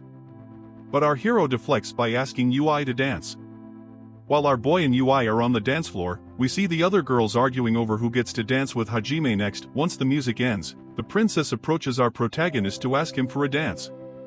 We see him hesitate, but Yu tells him to just take her hand quickly or he'll embarrass her in front of all the guests.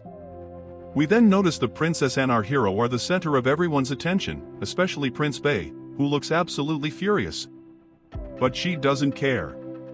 She just wants to be a normal girl before becoming the crown princess. So, she asks our boy to fulfill her dream of being a normal person before she gets harassed by Bias's mistresses. She then asks him if would save her if she explicitly asked him to.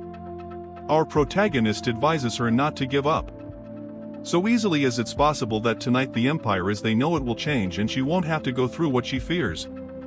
After this we see the girls are annoyed with our hero for being such a player. Tio on the contrary finds his new wife stealing persona highly entertaining. Suddenly we hear the Halia clan inform everyone through their earpieces that the Missione's starting. At that moment she turns to the guys and says they need to get moving. Yu and Hajime understand that from now on she'll act as the daughter of the Halia chief.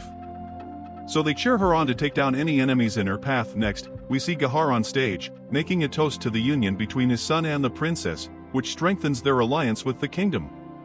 Suddenly, the lights in the hall go out and they're re-attacked with arrows from above. We realize Gahar is the target, but he's stronger than they thought and manages to deflect all the attacks. However, his guards are caught off guard by the darkness. Because of this, the Emperor casts a spell that illuminates the entire ballroom and then creates a wind wall to block the arrows. But he gets tired of being cornered and decides to launch a spell towards where the attacks are coming from. Unexpectedly, he's attacked by the Halia chief and gets excited when he sees who it is. Meanwhile, we see Gritty and the third squad approaching the ballroom to protect the Emperor, but they're obviously intercepted by Shay. She informs them that her family is attacking the Emperor right now. So, if they want to save him, they'll have Toad feed her first. This comment makes the soldiers laugh, and one of them steps forward to push her aside. However, Shay punches him so hard he slams into the wall, leaving the others stunned. One by one, they are defeated until it is Grid's turn, who is taken down in a single blow. Before Shay finishes him off, Grid begs for mercy, but she won't forgive what he did to her clan and sends him flying. Later, we see the Holia chief is exhausted from his fight with the Emperor. Noticing this, Gahar arrogantly approaches the leader, but before he can take another step, he collapses to the ground and is hit by several arrows. Then Shay's father tells him he's spread a paralyzing poison for monsters, so he won't be able to move unless he gets the antidote. The Holia chief then tosses him the antidote and asks the Emperor if he knows why he's still alive. Gahar arrogantly replies that it must be because they have demands, so he'll listen. However, his answer isn't what they wanted, and the clan chief tells him that from now on, he'll know what it's like to be on the ground. At that moment, we see him place an oath collar on the Emperor's neck. He then explains that this artifact forces him to keep his promise in exchange for his life. Therefore, he must wear it for life if he doesn't want to see his loved ones perish along with him. Next, the Holia leader demands the Emperor swear freedom for the Beastmen and enact a law prohibiting slavery and persecution. To conclude, he must make a pact of non-aggression and non-interference with the Sea of Trees. So, he must swear to comply with all the aforementioned conditions if he doesn't want his soldiers' heads to keep rolling. The Emperor immediately replies that if that's the case, they'll go to war as he has no intention of making any kind of oath. Hearing this, the leader asks the Beastmen to bring in Bias, who is furiously threatening to end everyone's lives. But before he can say another word, his head rolls to the floor. However, the Emperor says that even if they kill everyone, he won't make any oath and the Beastmen will end up suffering the Empire's wrath. Consequently, the Holia chief gives the instruction to proceed with the plan. Suddenly, a loud explosion is heard and an alarmed Gahar asks what happened. Shay's father replies, it was nothing important, just the slavers' barracks where at least 100 soldiers must have died. All his fault. The Emperor then clarifies, it wasn't his fault, theirs. However, the Holia chief retorts that it was his decision that ended the lives of hundreds of soldiers. One after another, explosions are heard in the Imperial soldiers' dormitories, leading the Emperor to admit defeat with the little strength he regained from the antidote. He stands up and tells his subjects that this time the Beastmen have proven their power. Since the Empire is ruled by the law of the strongest, he will accept their demands this time. Finally, the Beastmen withdraw from the ballroom. And before they disappear completely, they thank our hero for making all this possible. However, Hajime tells them they achieved it through their own strength and made the path they chose to walk crystal clear. In a change of scene, we see all the slaves have been freed and are boarding our protagonist ship to head toward Sea of Trees where the Beastman's country Reborn is located. Next, the Holia chief tells the princess that his tribe is considered sinners there. So they had to flee due to an execution order for the entire clan. Although, ever since the Council of Elders learned they are associated with our hero, that order was cancelled. This last part catches the princess's attention, and she asks who the Council of Elders are. Shia's father then explains that they are the leaders of each village who are in charge of making decisions for Reborn. Later, we see that Gahar is also on the ship, looking remarkably calm for a prisoner. Suddenly, he asks our hero what he wants in exchange for a ship. After all, this ugly boy is clearly involved in the Beastman's rebellion, so he owes him at least that much. He then offers one of his daughters, who is of marrying age, but the girls give him a death stare and threaten to end him if he keeps talking about bringing in another woman. The princess immediately gets involved, too, saying he'll have to get through her first. The Emperor then asks about her relationship with Hajime since she seemed so lively at the ball while ignoring his son Bias. Because of this, our hero clarifies that even if she were the last person on Earth, he wouldn't be with the princess. This comment deeply offends Liliana, who says he didn't have to be so blunt in rejecting her. Though our protagonist adds that the princess is practically married to the Empire.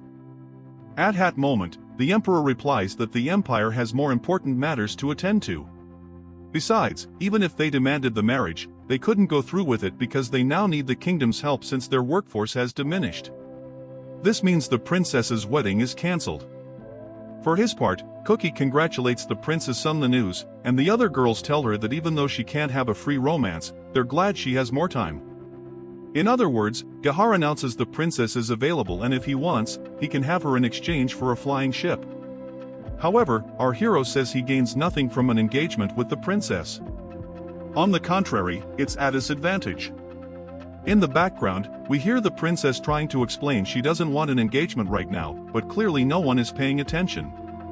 The emperor tells him not to treat a kingdom's princess this way, but our boy says he has everything he could ever want, so what more could he desire? He then pulls Shei and Yue into his arms. Later, we see the beastmen reuniting with their families after a long time off being enslaved. The chief of the elders also reunites with his granddaughter, Alina, and thanks our hero for bringing her back. But our protagonist clarifies that all this was possible thanks to the Halia clan. At that moment, Shei's father takes the opportunity to speak to all the beastmen. He warns them that if they keep the same weak mindset, they'll soon be slaves again, just as they were lucky to be free in the past. They could have the same fortune in the future. That's why he encourages them to rebel and grow stronger so no one can ever dominate them again. In particular, he invites the rabbit men to join the Halia clan.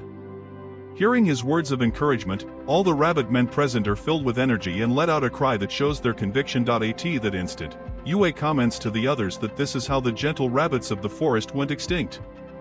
In a change of scene, we see the Council of Elders meeting with our hero and the Halia chiefs. Val then tells the emperor, who is present in the room, that he's acting quite arrogant for someone who's been defeated. However, Gahar tells him to try and defeat what's in front of him. He also clarifies not to get it twisted. He didn't lose to all the beastmen, but to the Halia clan, whom, according to imperial law, he owes respect for their strength. The chief of the elders then asks Val and the emperor to calm down, pointing out that Gahar is present to acknowledge the Halia's great feat, not to fight. The emperor immediately challenges all the council elders to a duel. Suddenly, our protagonist tells Gajar he'd better go home before causing trouble. The emperor intervenes, demanding he stop being so insolent and respect this historic moment between the two countries. However, our hero ignores him and treats him like a rebellious child, then throws him through a teleportation hole back to the Empire. The princess then tells Shizuku that now the emperor will better understand what she's had to deal with. Once our boy is done sending Gahar away, he turns to the princess. Realizing his intentions, she tells him she can't leave because she has more duties as a princess to attend to. Later, the chief of the elders proposes that Shei's father join the council, but he makes it clear that the Halia saved the beastmen for their own benefit. He also warns that if they get in their way, the clan's swords will be pointed in their direction. This comment infuriates Val, but the council of elders can't do a thing about it. In a scene change, we see our boy Hajime and the girls waiting for Shei, who's taking longer than usual. Then she and the chief of the Willa tribe show up where our MC is and ask for a moment alone. Hearing this, Tio and Kawi try to follow, but Ui, like the boss she is, stops them. Later, we find out the chief's plan was to reunite Hajime with his daughter. Then our dense protagonist realizes they're at the grave of Shei's mother. So this clown takes the opportunity to speak his thoughts out loud, thanking her for bringing Shei into the world. At that moment, Shei thanks Hajime for all his help and tells him he can ask for anything and she'll do it. However, our edgy lord replies that he doesn't need anything and that her smiling at everyone is enough. Suddenly, Shei gets the bright idea to show him a private spot. Once they're up in a tree, Hajime asks Shei to let him sleep on her lap, a gesture he's only ever allowed with Yue. This fills Shei with joy, relieved to finally be useful to Hajime. Later, we see Hajime and the gang heading to the Great Tree Labyrinth. There, we discover Kaori has improved a lot since training with Yue, reaching a level where she's the one clearing out monsters on the path. This gets everyone else fired up, wanting to get stronger, too. Sure, they can do it if they fight together. In another scene change, we see Professor Aiko eating with some people from the kingdom. Suddenly, the princess's voice is heard screaming in the background to be treated like a lady for crying out loud. Next thing you know, she crash lands on the dining table, and we find out our boy Hajime teleported her all the way to Hillock. Aiko then asks about her diplomatic trip. The princess starts gushing about Hajime and how he saved her from the Empire even though he was super rude to her. And it drives her nuts that he only thinks about other women. So, the professor realizes the princess is just another victim who fell for this ugly loser's non-existent charm. Meanwhile, we see Hajime's group in the heroes' party at the entrance of the Great Labyrinth. There's a stone where they have to place the treasures from the other labyrinths to get in. To finally open the door, Yue uses regeneration magic and the great tree comes to life, opening a passage to a forest area. Once inside, Kuki decides to take the lead. However, before they can go on, Hajime freezes Ryutaro, Tio, and Yue, pointing his gun at them and accusing them of being imposters. Seeing Hajime act like this, everyone thinks the labyrinth made something in his head finally snap. Next, Hajime interrogates the fake Yue, and when she can't answer like the real one would, he decides to just wipe them all out. At that moment, their bodies turn into mud. The others then ask Hajime how he knew they were fakes. Hajime just says he had a hunch, leaving the others totally unsure of his methods, or if maybe he's a fake Hajime himself. A little later, they hear the sound of monsters, and Kuki volunteers to fight them with Shizuku and Suzu. But when they realize it's a bunch of flying insects, Suzu totally freaks out and can't even defend herself because she is so grossed out. Consequently, our main character and his harem have to team up to defeat the monsters. Once the battle is over, they hear a noise from some bushes. In that instant, a little green creature appears. Kuki, ever the hero, lunges forward with his sword aimed at it, but Hajime just kicks him out of the way. This shocks Shizuku, who calls him out on it since Kuki was just trying to help. Then this ugly boy clarifies that it's not a monster, but Yue tries to explain what happened, but only grunts come out. Shockingly, Hajime understands her perfectly, and we learn she was transformed when they were teleported into the labyrinth, which is why she can't use her powers. The other girls ask how he could possibly recognize her. Hajime, smooth as ever, says he's always watching Yue and would know her in any form. Later, our boy genius creates a translator earpiece for Yue, who says embarrassed that he still loves her, even when she looks like a green blob.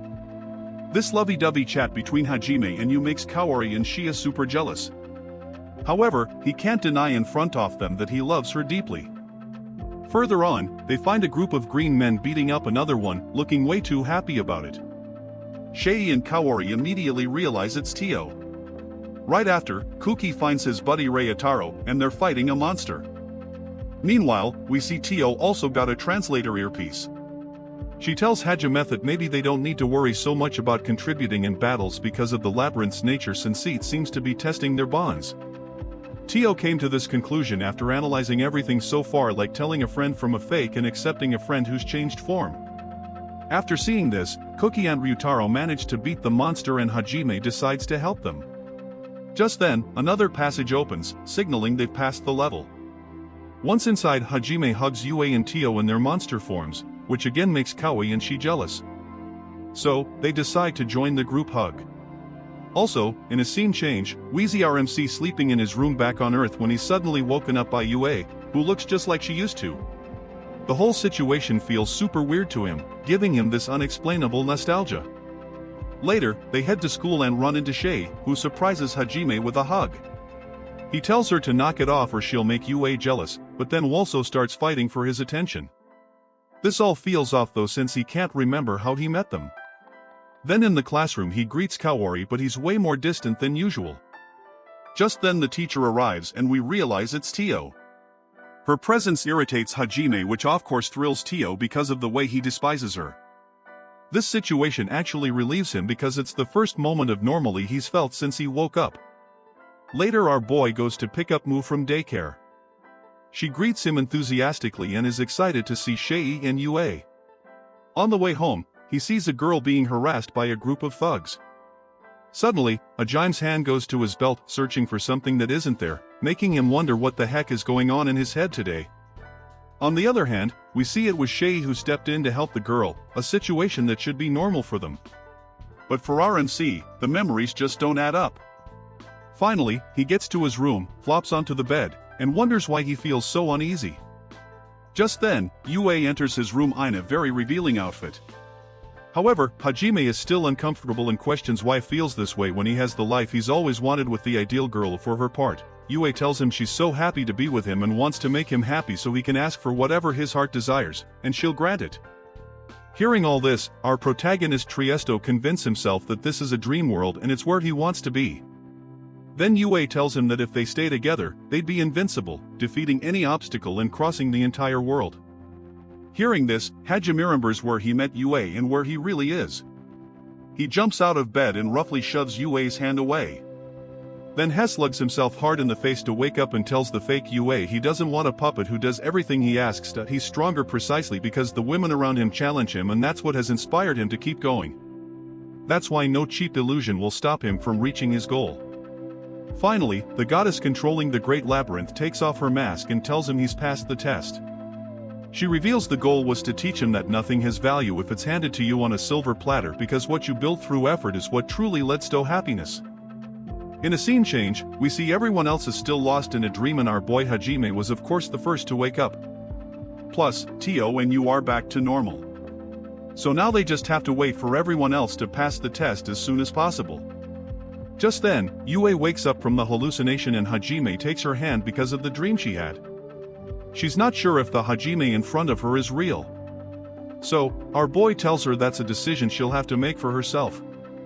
She then hugs him and asks what his dream was. Hajime tells her that in his dream, she was wearing a super cute school uniform. They went to school together and he was never summoned to another world. Hearing this, she tells him that one day she'll wear uniform just for him. Then Yue says that in her dream, he was wearing a ceremonial uniform. She was his queen and they already had 11 kids. Just then, we hear that Shei has woken up from her dream. But Yu and Hajime were so lost in their little love bubble, they didn't even notice her. So, as they're about to focus, they're interrupted by Shei, who immediately goes to a corner to sulk, because even though she fought her way out of the illusion, nobody's paying attention to her. Immediately, Yue and Hajime go to comfort her, both telling her that this is definitely the real Shei. They start petting her ears and say Shei wouldn't be Shei without her ears. She then tells them that's not her only quality. Shei then tells them that in her dream, everyone was protecting her. She hated that feeling of helplessness. So, she decided to fight alongside them, waking up from the hallucination. At that moment, Tio was the next to break free. So, you can just imagine she was dreaming up some kinky stuff with our MCs. Suddenly, Hajime walks over to her and pats her on the head. And he tells her he's really glad she's back. Hearing this, Tio has no idea how to react since this clown has never treated her with any affection. Next, we hear Kaori making a fuss. When she sees Hajime, she says she didn't mean to avoid him. Hajime figures it's something about her dream and asks what she saw. However, Kawi can't bring herself to say it out loud because it's too embarrassing. Seeing her reaction, Yue calls her a pervert disguised as Ascient.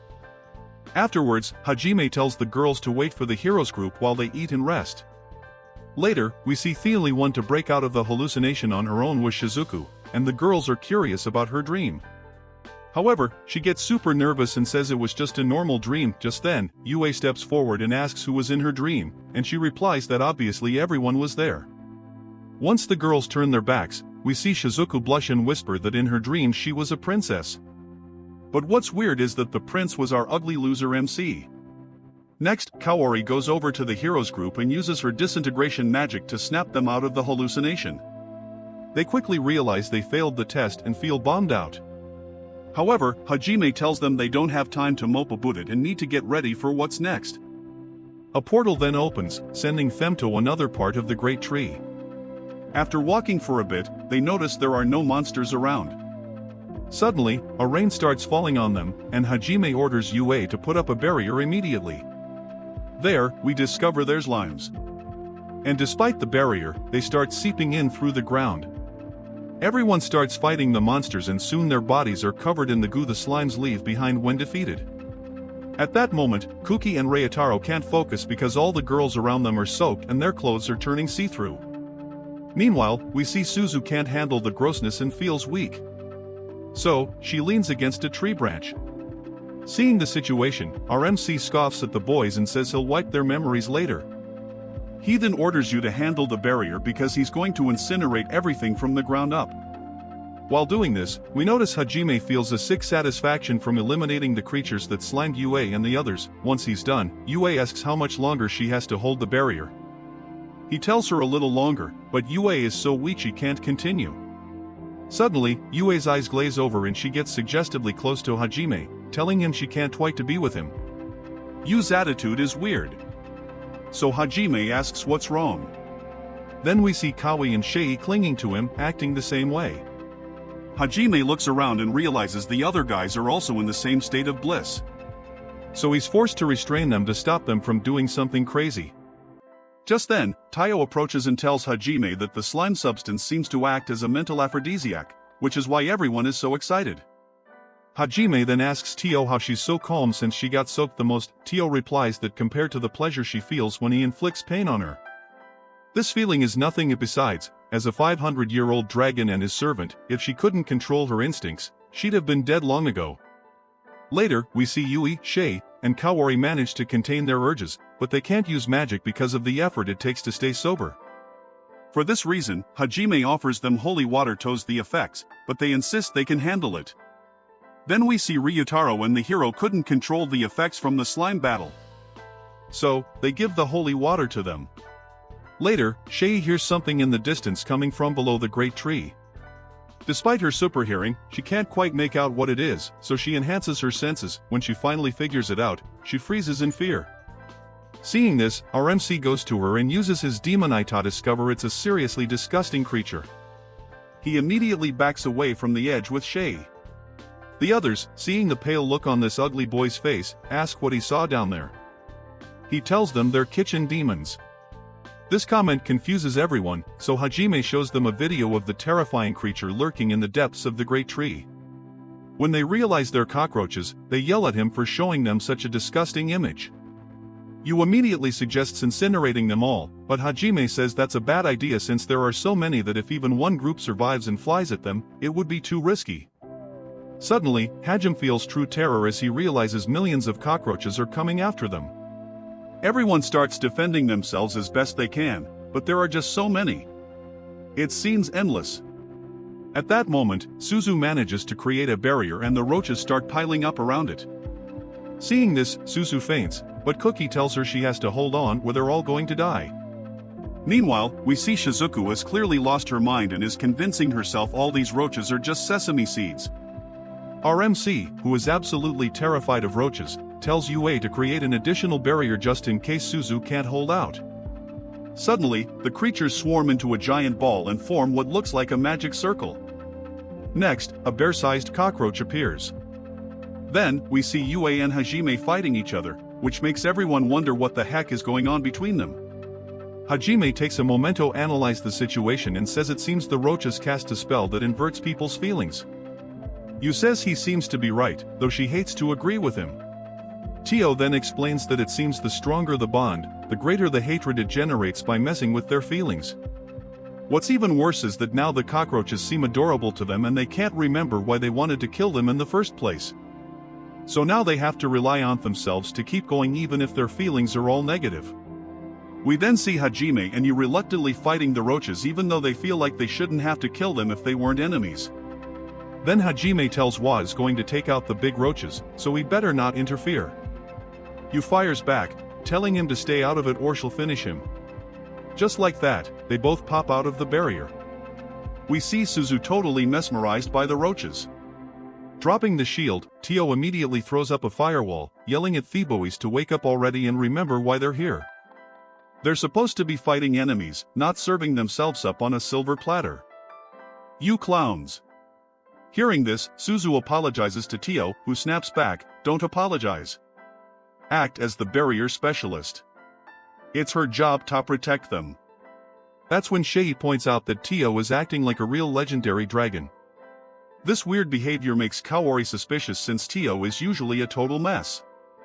Even though the girls are throwing shade, Tio can't say a thing because, let's be real, she brought this on herself. Instead, Taya tells them to forget about her and focus because her magic is about to run out. Suddenly, she notices the roaches are all heading for our ugly loser, Hajime, and Tio explains it's because the creatures need more power to deal with them, but Kawi points out that doesn't mean their side is enemy-free. Then Wheezy Kuki and Ryutaro hesitating to fight such adorable creatures. Shizuku has tormented them, their feelings are inverted, so they have no choice but to fight. Still, Kuki tells her not to worry. He's sure that since their boy Hajime is with them, he'll totally protect them. Meanwhile, Shay is going all out, trying to smash through the roaches to reach Hajime and Yue on her own. Seeing Shay's bravery makes Carrie feel bad about herself since her power is just borrowed. Tio, who was nearby, overhears and tells her it doesn't matter how she got the power. It's hers now, especially since she had to change her own body for it. She should be proud of what she's achieved. Besides, Shei is special and can't be compared to anyone. She's a bit woman whose heart loves peace and hates conflict. Even though she was terrified and crying, she stepped up and kept fighting all to stay by her loved one's side. So, if you ask Tio, neither Cookie nor that loser Hajime are worthy of the title hero. She feels like he hates her from the bottom of his heart. But if she let her feelings rule, she wouldn't have lived this long, so her feelings are irrelevant to the task at hand. Besides, her memories tell her to protect those around her, including Kaori. This comment makes Kawi blush, telling her not to worry and to focus on her own fight. Suddenly, she spots Shizuku cornered by a roach, and rushes to save her. She offers Shizuku her hand, saying it's too early to give up and that she'll protect her. After helping Shizuku up, she stands between her and the creatures. But Shizuku insists she can handle herself, telling Kaori to take the front while she covers the rear. Just then, everyone's morale is back, and they team up to protect each other. Meanwhile, you and our boy Hajime are using exterminating roaches as an excuse to totally fight each other. They start arguing because even after all this fighting, they've only managed to keep the creatures at bay. Far from wiping them out. For some reason, either the bugs are OP or these two are just weak. That's when Yue says she has a spell that can nuke them all at once, but she needs 20 seconds off cover to cast it. At that moment, Hajime realizes the roach's mind control spell has weakened. Now, he just thinks Yue is an arrogant little brat. Yue tells him not to say things like that or he'll make her cry. This actually worries our clown who tries to comfort her. But surprise, Yui was just messing with him to prove he cares more than he thinks. With that, Hajime goes all out against the roaches. Suddenly, the enemy combines all its forces for a final attack. Hajime throws up a barrier around Yue to protect her. Right on cue, Yu unleashes her divine purgatory spell. A blinding light engulfs everything. As the afterglow fades, we realize the spell only destroys what Yue chooses. This blows Hajime's mind, who once again sees how insanely powerful Yue is. But using that much power leaves what remained, so she asks our boy for permission to snack on his blood. Afterwards, they rejoin the others. Shei asks how they are, and they say they're fine. Then Shei gushes that Tio was so cool, it was disgusting. Hearing the girls diss her, Tio gets all excited, proving she's the same degenerate as always. Suddenly, tree branches part for them, carrying them to the top of the great labyrinth. An image of the goddess materializes, congratulating them for clearing several labyrinths and passing her trials.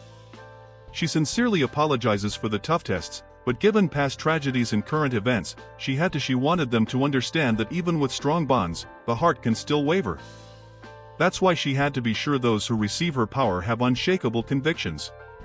She then grants them evolution magic, which boosts all power types by at least one level. But the real value of this magic is combining existing powers into concept magic. A power that surpasses even divine magic itself. It's tough to handle since it's created through extreme willpower. Even the 7 liberators only managed to create 3 concept magics, and she's giving them 1. Next, the goddess gives our boy Hajime a compass of eternal paths which points to whatever the user desires. This artifact can guide you to your heart's desire, including a path to another world. Finally, the goddess explains that if they collect all the ancient magics and have a strong will, they can travel anywhere. She hopes they can choose their own future. Once the goddess vanishes, Hajime asks Yue if she can boost her spatial magic to go to another world. She sadly says it's not possible. Seeing her sad face, our ugly boy tells her not to worry. They still have 1 ancient magic left to find before they're ready to go back to Earth. Just then, Kuki asks Hajime if sure this concept magic can literally get them back to their world. He clarifies that with the compass they can. Suzu sadly asks Hajime if he could do her a favor when he gets home. Seeing her so down, he says that unless there's a limit, he'll take everyone with him. From their bummed-out faces, Hajime guesses they didn't clear the labyrinth, but it seems Shizuku did. This news cheers up the heroes group who are proud one of them made it.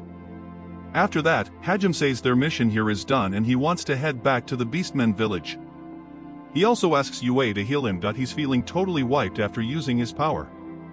Immediately, Shei, Kaori, and Tio all offer to take care of our boy. Suddenly, Kaori sees a smile on his face that reminds her of their time on Earth, showing that Hajime is slowly getting his humanity back as he gets closer to his goal. Scene change. Hajime and the crew get a warm welcome at the Beastman village. We see Alina, the chief's granddaughter, fawning all over Hajime. This ticks Shei off, who slaps her. Alina dramatically falls to the floor. Legs spread and everyone in the dining hall realizes she did the whole thing on purpose. Turns out the princess liked getting slapped by Shei, proving she's a total pervert. Meanwhile, in the corner, Tio is getting all worked up seeing someone who shares her tastes. Then, Shei declares she won't accept any more women since the competition for Hajime's attention has gotten way too crowded lately. Suddenly, Hajime gets up, wraps his arm around Shei's waist, and asks if she considers UA part of this competition.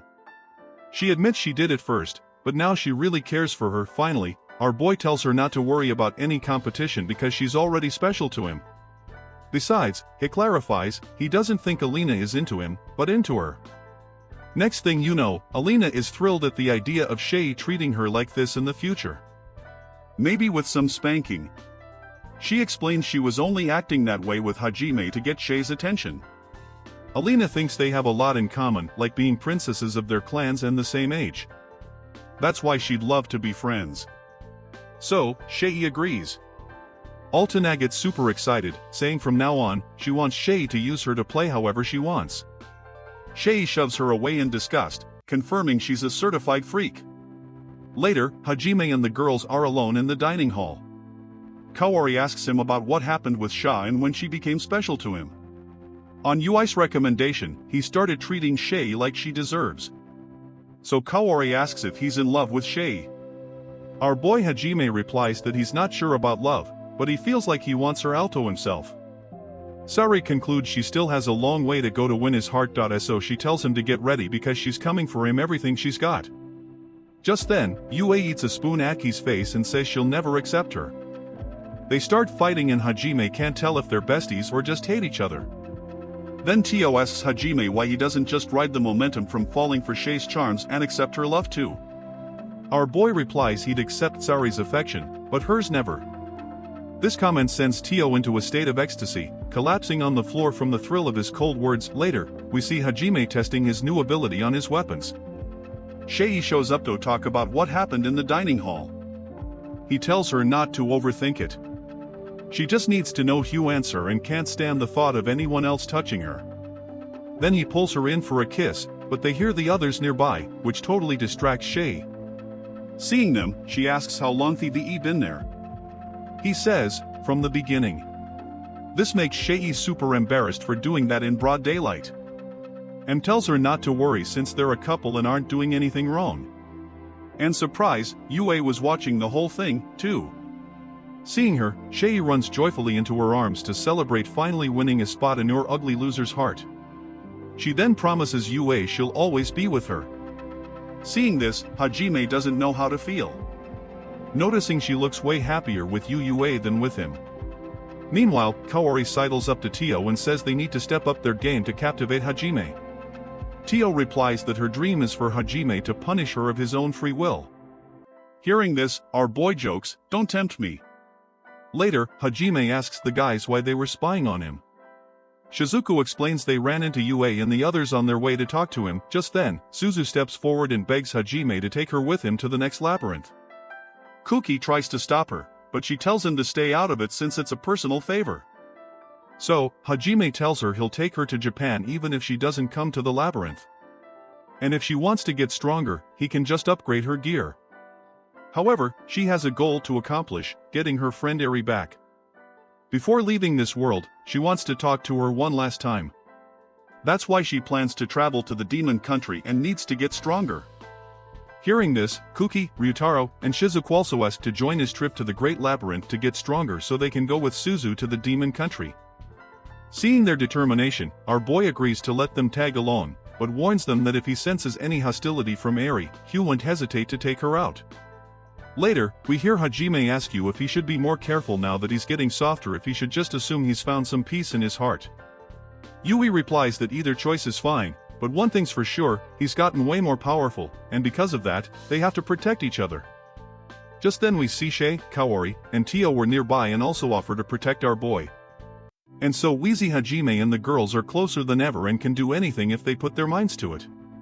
Scene chain. In the demon country, Freed and Eri are plotting something against Hajime and his team. We also find out Eri has created half-demon, half-beast soldiers whose power is beyond any human. Later in the city where Miyu is staying, a mysterious winged woman arrives, shocking everyone. Mio, however, is terrified by her presence. Later, we see Shizuku practicing her sword skills in the forest. Suddenly, Hajime surprises her and asks if she isn't tired after clearing a great labyrinth. She quickly replies that she feels better than ever. Hearing this, our boy gets closer, which makes her nervous, and she tells him to keep his distance. He then clarifies he just wants to upgrade her equipment. And after that, we find out Hajime just wanted to practice his new power and is actually going to upgrade everyone's weapons. Instantly, Shizuku's body relaxes, and she falls asleep listening to his voice.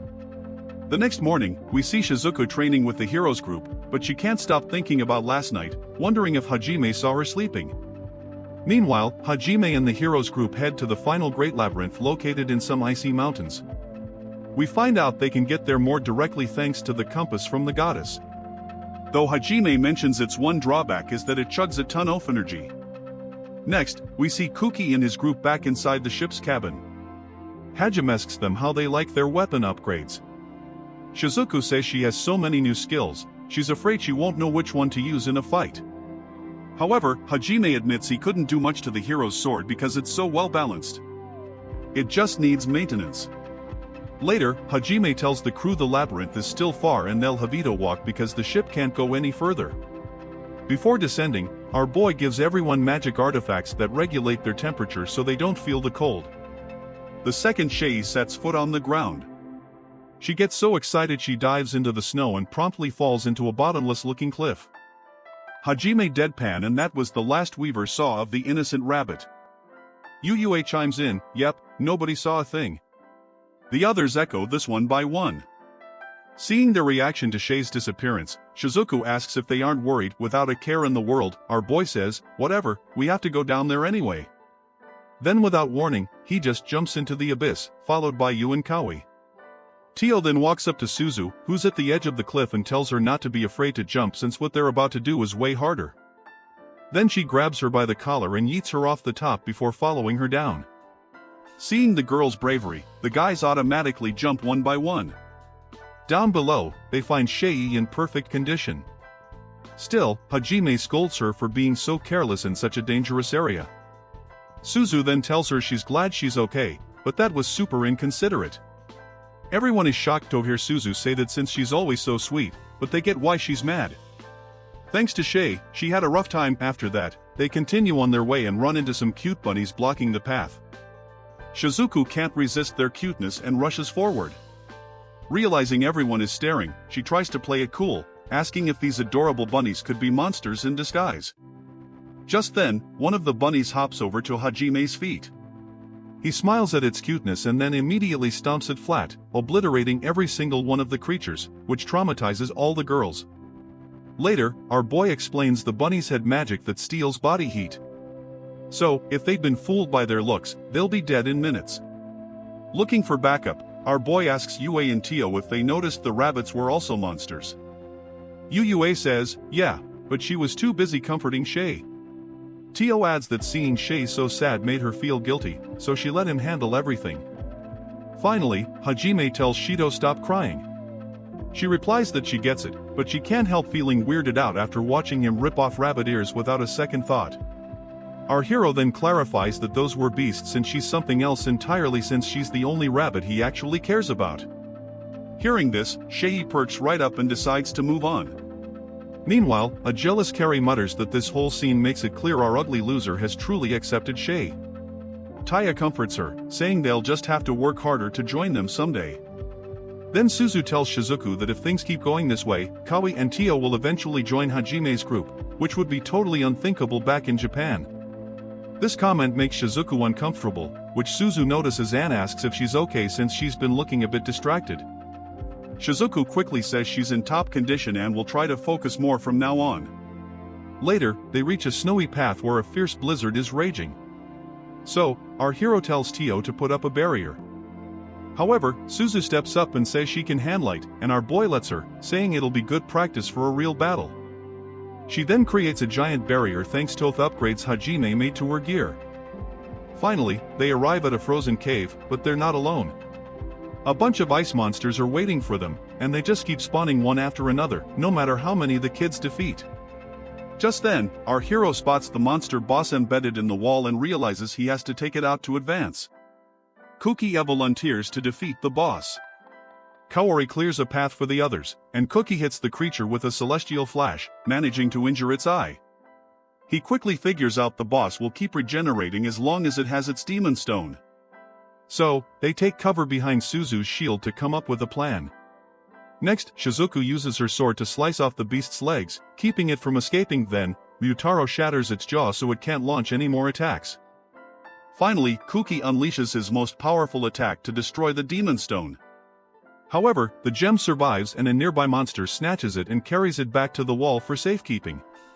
Shizuku, who saw the creature, destroys it, opening the door to the next level. Later, we see they've all been transported to an ice corridor that looks like a hall of mirrors. We also find out that Cookie has been hearing voices ever since they entered. After walking for a bit, he asks the others if they hear anything. They all say no, so they keep walking. Then Cookie tells them he heard the voice again. So, our hero asks Shei if she's heard anything, but she says she hasn't heard a thing. So, our hero checks for any magical fluctuations, but finds nothing either. Cookie starts getting paranoid, insisting something is whispering in his ear. Our protagonist tells him he believes him and that everyone should stay on guard as this could be a labyrinth trial. Soon, we realize everyone is hearing a familiar voice saying things to them. When our hero finally hears it, he realizes it's his own voice, which sounds like someone else when heard from the outside. After this, the guys decide to rest before continuing since the auditory hallucinations have them exhausted. We then see a flashback of Shizuku's Timmy on Earth where she was always looking for someone to protect. This often led to awkward situations where others took advantage of her because she couldn't express her feelings clearly. Once she's awake, Suzu asks her again if she's okay, but Shizuku deflects, asking Suzu how she's doing. Sari, who's watching the whole thing, tells Shizuku she needs to learn to be a little more selfish and honest with her feelings. In a change-off scene, our hero and the others arrive in a large cave, which gives him a bad feeling since every time they enter Anopan area, they get attacked by monsters. Before they can take another step, monsters drop from the ice ceiling. The hero's group tries to take them down, but their attacks get redirected towards our protagonist's group. Because of this, Hajime and Yue ask how they did that. Cookie says he was aiming for the monsters, but his attacks veered off course. Tio suggests that their subconscious is being controlled by the Great Labyrinth, causing their attacks to stray. For this reason, our hero decides to wipe out these monsters in one go. However, he realizes the creatures won't disappear until each person defeats their own. The first to clear the level is our protagonist, who while trying to kill them all, manages to defeat the one assigned to him. 1v1, everyone else defeats their creatures, trying not to use their powers to avoid hurting Hajime's group. They are then teleported separately back to the Hall of Mirrors. In a change of scene, we see our hero come face to face with his dark and unpleasant side, the side that people often prefer to hide. His counterpart explains that he was born from the negative feelings festering in his heart.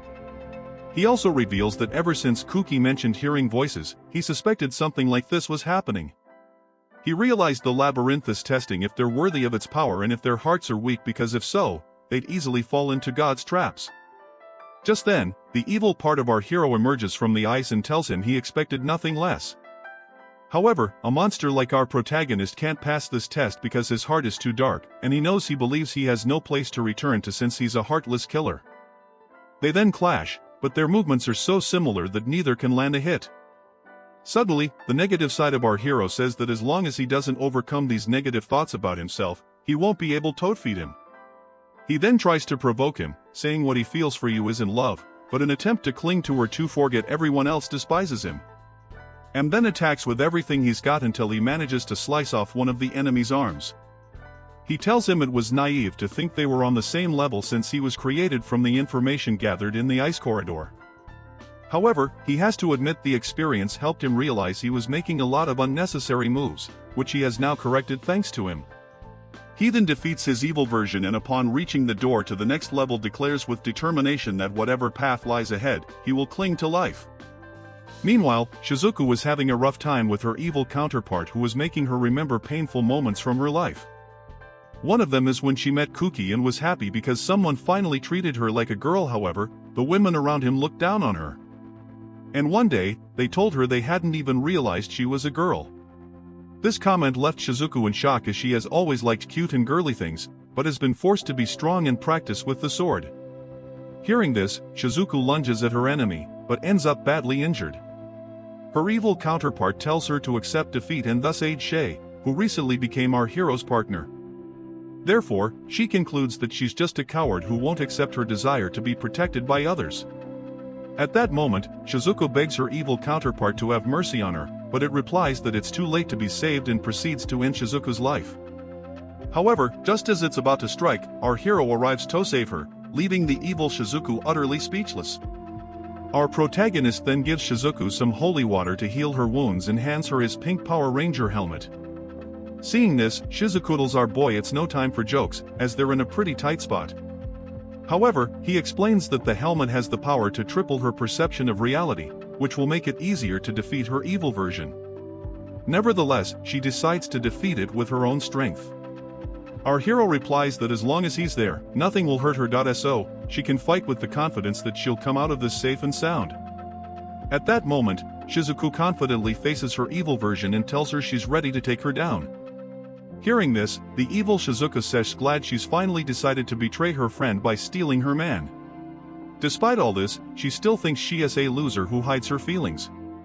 Shizuku then suggests they end this test once and for all. They both get into a fighting stance and launch their final attacks. In this instant, we see that Shizuku is the winner. Though unfortunately, her favorite hair tie broke. Our hero approaches and congratulates her on her victory. Suddenly, Shizuku stumbles against him and asks if he's fascinated by her. Now, this comment embarrasses our protagonist, who dodges the question. Immediately, the cave door opens, indicating she passed the test. However, Shizuku takes this opportunity to hold on to our hero's body and sweetly asks him to make her a new hair ribbon since she lost hers in the fight. Seeing how Shizuku was acting, our boy tells her she's been a lot bolder lately.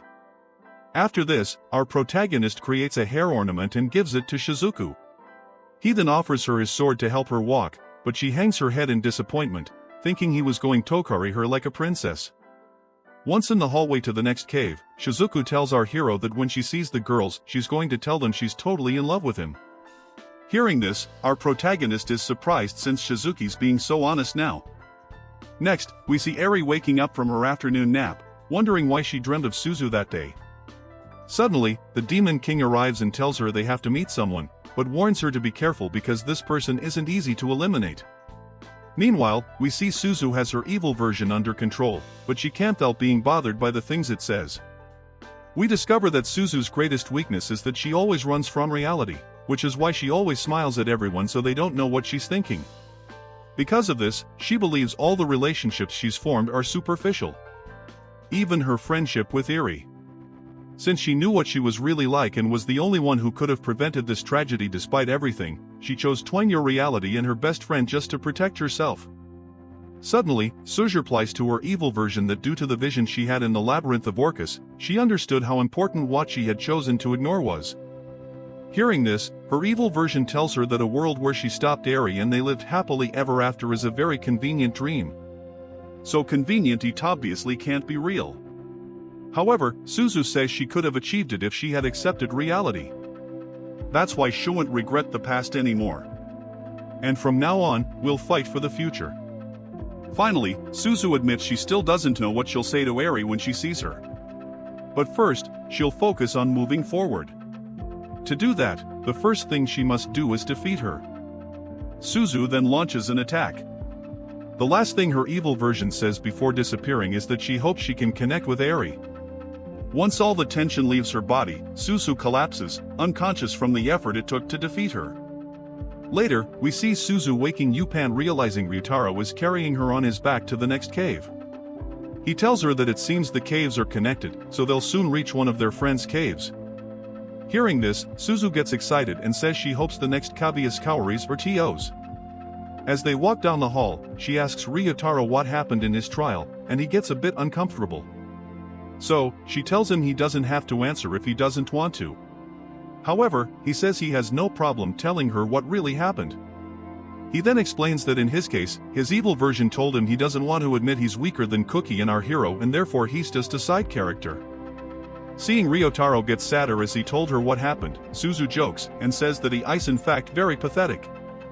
In response, Ryotaro tells her not to rub salt in the wound and that he'll never tell her anything again because she just shattered his trust. But we can see that Suzu's comment actually did lift his spirits. Later, we see they're in Tio's cave and in the center of the place, two enormous dragons are fighting. One of them tells the other that during the war with the gods, the dragons were the first to defend the helpless. It then explains that they have often protected the weak and that's why when the bad guy showed up, they fought on the front lines because it clearly boosted their morale, benevolence, and determination to be noble, which is what drove them forward. That's why the dragon country was known as the best in the world. Thus weak, strong, rich and poor, and even all races prospered in their paradise until God and his people destroyed everything they had built. Finally, the evil version transforms into her human form and attacks Tio. However, Shido isn't fall for any of its provocations. The evil version then says it knows everything about her, so it can feel her hatred and despair for those she protected who betrayed her, which led to the death of all her kind. It's revealed that she decided to follow our hero because she thought she could use him since if he faced God, she was confident he would return the attack and come out unscathed. That was her plan for revenge against those who betrayed her. Because of this, she loathes all living beings as they took everything she cherished. At that moment, we see that the words of her evil version are weakening her power. After hearing this, Riero and Suzu, who are watching the battle from the side of the cave, cheer Tio on to keep going, showing that they are on her side and she has nothing to fear. Their words of encouragement strengthen her. Tio then explains to her evil version that dragons don't know the reason for their existence as the line between human and beast is very thin for them.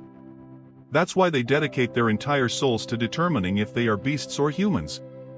However, since ancient times, they have fought for the weaker ones, cultivating their wisdom for centuries.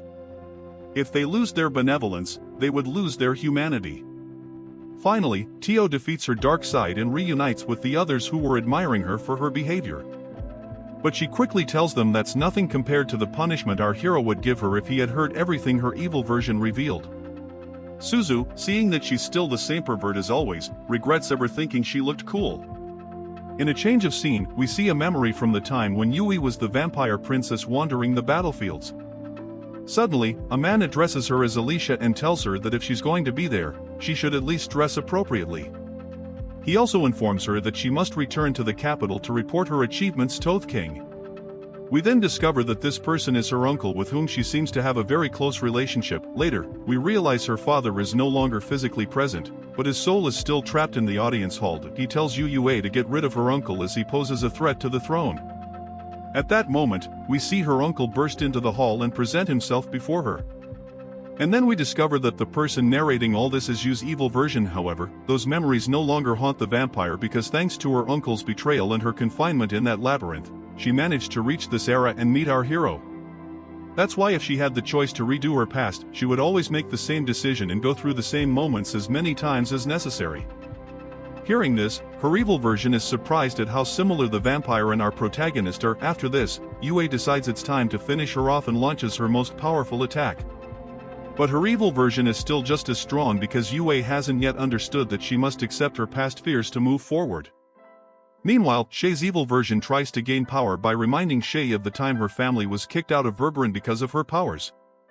It reveals that Shei regrets not running away sooner because then her family might have survived without her as a burden. Also, being the only beast woman born with powers has made her feel alone in the world. However, nothing her evil version says affects her, and she manages to defeat it very quickly. Before disappearing, the evil version says it's supposed to be her dark side, but it didn't affect her in the slightest. Shei then explains that she can change the past. So, the only thing she can do is carry it with her anyway. She promised herself she would strive for a good future and become someone who can protect her loved ones. At this moment, Shei's dark side realizes she passed that test a long time ago, and it never stood a chance. Next, we see Yue's counterpart insinuating that her uncle's intention was never to get rid of her, but to lock her away. This revelation makes Yue's heart waver and her evil version takes advantage of that moment of weakness to attack her. It's then revealed that although she's immortal, it's not impossible to get rid of her. Her evil version then asks if she thinks she can stand by our hero's side without knowing for sure what kind of creature she really is. Thanks to this comment, Yu concludes that what her evil version is trying to tell her is that her memories were completely wrong. However, she doesn't let her insecurities control her. So, with determination, she assures it that even if she's not by his side in the future, our hero will have many people around him willing to protect him. Therefore, she must finish her off first to reunite with her beloved. Finally, Yue once again launches her Thunder Dragon attack and completely destroys her dark side. Just then, Shei arrives at the cave where Yue was, and Yu tells her that if anything should happen, she's leaving our hero in her care. Hearing this, Shei gives Yui a hard slap and orders her to repent for this ridiculous idea of entrusting our protagonist to her. Because of Shei's reaction, Yui thinks Shei finds the trust she has in her absurd. However, Shei replies that her evil version turned her into a coward, and now she'll have to beat some courage into her. They then start fighting until Shei begs her to take back everything she said. She also explains that if she left our hero in her charge, it would mean Yu and B in the future and Shei can't let that happen. So, she makes it clear they won't stop fighting until she takes back her words. In a change of scene, Kaori's evil version reveals that she feels inferior to Yue because despite changing bodies to become more powerful, she hasn't managed to surpass her strength. This feeling fills her with jealousy towards the other girls as they are by our hero's side, and Sari believes her love for him is deeper than theirs. Kaori then launches an attack in her evil alter ego, and we see that they are evenly matched in power. However, Kaori explains that Althosh's jealous of the girls, she also wants to protect them and return to Japan with everyone. That's why she's committed to getting stronger to achieve it. Furthermore, Kaori is aware that she's not the purest person in the world, but she's fighting to be better every day. She even admits she's so selfish that even though she realized Shizuku's feelings for our hero a long time ago, she tried to ignore them. By confronting and admitting these negative feelings, her power grows and her attack becomes even stronger. Her evil version automatically accepts defeat. However, just as Kaori is about to deliver the final blow, Shei and Yue burst into the cave, breaking a wall and immediately start fighting in front of Kaori and her evil version. Suddenly, Shei hurls an insult at Yue, calling her a short, flat-chested vampire. Yue explodes with rage and goes full power against Shei. Meanwhile, Kaori feels jealous watching them fight like sisters while she feels like an outsider. Her negative thoughts fuel her evil side, making it stronger. Her alter ego tries to cheer her up, but it's useless. Kaori still feels excluded. Yue and Shia eventually collapse from exhaustion. Yue admits she was wrong and promises Shia that the future matters more than the past and she'll always be with her and Hajime. Kaori sitting gloomily in a corner says they ruined her trial, so she doesn't even know if she passed. She and Yu then notice evil Kaori is unconscious but hasn't disappeared. Scene change. Cookie's struggling against his evil self. His dark side reminds him of the truth. He secretly hates Hajime. Despite Hajime's cold, selfish nature, everyone adores him like a hero. Cookie, the Sokalidrial hero, is eaten alive by envy. Cookie can't stand it. Everyone praises Hajime, not him, the true hero. He attacks his dark self. Desperate to silence the voice, exposing his hidden jealousy. Evil Cookie mocks him, saying he's wasting the sacred sword Hajime repaired for him. Cookie insists he doesn't hate Hajime, but his evil side attacks, forcing him to dodge. Evil Cookie reminds him that when Hajime saved him, instead of gratitude, he felt jealous because he thought he should be the one saving others. Cookie denies it, but his dark self points out that his growing strength proves those negative feelings are real. Evil Cookie tempts him. Join me. Together, we'll crush Hajime. Then you can save the world and be showered with praise. Cookie lashes out, attacking his dark self to shut him up. Evil Cookie taunts him, saying he used to believe hurting people was wrong. But Cookie insists he's just a monster made of his negative feeling. He tries to finish him, but Evil Cookie doesn't even flinch. Then he warns Cookie, Keep this up and you'll lose someone important. Cookie demands to know what he means. Evil Cookie smirks, stop pretending. You know it. Shizuku's been watching Hajime for a long time because she likes him. Cookie snaps, attacking again. Suddenly, Hajime enters the cave carrying Shizuku. Cookie loses it and charges at Hajime, who dodges easily and tries to talk sense into him, but Cookie's gone full delusional thanks to his evil self. He keeps attacking Hajime, demanding he release Shizuku. Hajime blocks with a shield. Shizuku wakes up and sees Cookie losing it. She tells him that even though facing his dark side is painful, he has to do it to move forward. Cookie thanks her, saying's glad she remembers him despite Hajime's supposed brainwashing. That's why he believes he must kill Hajime to save her and everyone else. He gathers all his power for a final strike. Shizuku tries to stop him, but evil Cookie blocks her. Hajime blocks Cookie's attack and asks if he's okay, letting his evil side fight his childhood friend. Cookie says he's sure evil Cookie won't hurt her because he's part of him. First, he'll kill Hajime, then deal with his dark side. Cookie warns Hajime. Get ready. I won't let you do whatever you want anymore. I'll free everyone from your brainwashing, including you. Hajime freezes. Not because of the threat, but because this clown dared to talk about UA so casually. Hajime kicks him so hard he smacks into the wall. He's about to finish him when Shizuku screams for him to stop. At that moment, evil Cookie attacks and knocks Cookie unconscious. Evil Cookie fuses with him. And when Cookie wakes up, he admits he hates merging with a monster, but will do whatever it takes to defeat Hajime. Hajime mocks him. Don't brag. You just gave in to temptation. Cookie unleashes his strongest attack, but Hajime doesn't even blink. He disarms him without looking. Later, the others arrive and ask what's going on. Hajime explains Cookie lost to his evil self, blamed everything on him and absorbed his dark side for power. Cookie, recovering, tells everyone to wait a little longer. He'll free them soon. Ryutaro tries to talk sense into him, saying his real enemy is himself, not Hajime. Cookie refuses, accusing Hajime of brainwashing Ryutaro and Suzu too. He rages, vowing to make Hajime pay. Hajime sighs and says, Cookie's stupidity is so massive it should count as a deadly sin. He traps Cookie, pulls out his plasma gun, and aims. Ryutaro and Suzu beg him to stop, but it's too late. Hajime fires a blinding plasma shot at Cookie. The room lights up, and everyone watches in shock. When the light fades, Cookie is still alive, but his evil side is gone. Cookie crawls toward Hajime, begging him to give back what's his. Hajime grabs him by the neck and says, "Start your life over." Then he knocks him out cold. Carrie rushes to heal Cookie, but Hajime stops her, saying not to heal him fully. He'd just cause more problems if he wakes up too soon. Shizuku then approaches Hajime, kisses him on the cheek, and thanks him.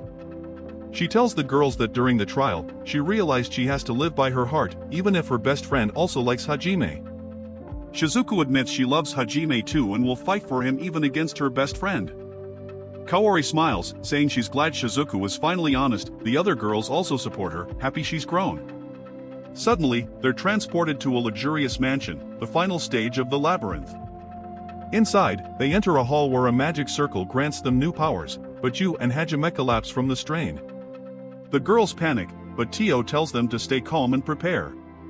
Kaori checks them and confirms they're just unconscious. Later, Hajime wakes up naked in a strange bed. With Yue on top of him, watching him sleep, he asks what she's doing. Yue admits she wanted to wake him with a kiss, but decided to just stare at him instead. Hajime jokes they might need more time to get up. Yue leans in for a kiss, but Shei and the others barge in. Hajime and Ui tell them to come back in 2 hours. The girls yell at them to stop fooling around. Shizuku was so embarrassed she can't even look, begging the others to calm down. Later, Hajime and Yue join the group. Ryutaro asks what happened. Suzu says she can imagine why they took so long to wake up. Ryutaro notices their clothes are messy and stares at Yue a little too long. Ajahn punches him for daring to look. Yu smiles, saying it's cute when's jealous. Shei interrupts, asking if they feel no shame. Kaori and Shizuku agree. They should have told them when they woke up. Hajime apologizes but excuses himself, saying he couldn't resist Yue's kisses. Wa agrees proudly. Everyone realizes they're not even a little sorry. Then Tio arrives. Shei admits she forgot to tell her Hajime and Yue woke up. Tio says it's fine. She assumed they were busy doing exactly what she would have done in their place. Everyone ignores Tio's pervy fantasies and focuses on Hajime's explanation. He says their minds overheated during the trial. At that moment, Tio explains it must have been too much for Hajime to handle and asks if he learned conceptual magic. Yu admits Tio, despite being a pervert, understands things quickly. Hajime explains conceptual magic. It turns imagined concepts into reality. If mastered, it could send them back to Japan. But first, they must master all ancient magics or their minds will break. The key ingredient is an unshakable will. They'll need Yue's magic control and Hajime's transmutation to create an artifact strong enough to pierce worlds. Hajime tells everyone he'll try to build the portal with Yue's help and asks them not to let Kuki interrupt if he wakes. Ryutaro says Kuki won't bother them if it's about going home. Suzu, still nervous, worries Hajime might collapse again and they'll fail. Plus, they still need to visit the demon country to talk with Eri. Kaori comforts her, saying they'll take it step by step. Suzu asks if she'll come too. Kaori replies that worst case. They'll just blast through with her disintegration power. Suddenly, Kuki enters. His friends are relieved he's awake. Kaori notices he's looking around and tells him Hajime is in another room. Kuki says he's only looking for him to apologize for all the trouble he's caused. Then Suzu tells Kuki it looks like he's finally regained his sanity and asks if he still thinks Hajime brainwashed everyone. Kuki looks away, but Shizuku makes him look her in the eyes. She confesses she's in love with Hajime and wants him to see her as a woman. Kuki, being the salty loser he is, tells her to reconsider since Hajime already has Yue and Kaori's also after him. Shizuku shuts him down. Did I ask for your opinion, clown? Number I told you because you're my childhood friend and you deserve to know. Kuki sulks, whining that everyone has sided with Hajime, a guy who abandons and kills without remorse. He even says if he'd known this would happen, he would have preferred to be the one who fell into the abyss. Kaori slaps him so hard his brain resets, telling him to think before spouting nonsense. Suddenly, a loud explosion comes from the next room. Everyone rushes over and finds Hajime and Yue in the middle of a whirlwind of energy. In that instant, they all witness Hajime's painful memories from the Orcus Labyrinth and how his conviction to return home kept him alive when it mattered most. Finally, Hajime and Yue regain consciousness, holding an artifact glowing with intense light. When the glow fades, they collapse. Kaori rushes to check them, assuring everyone they're just drained of energy. She gives them some of hers, and they wake up.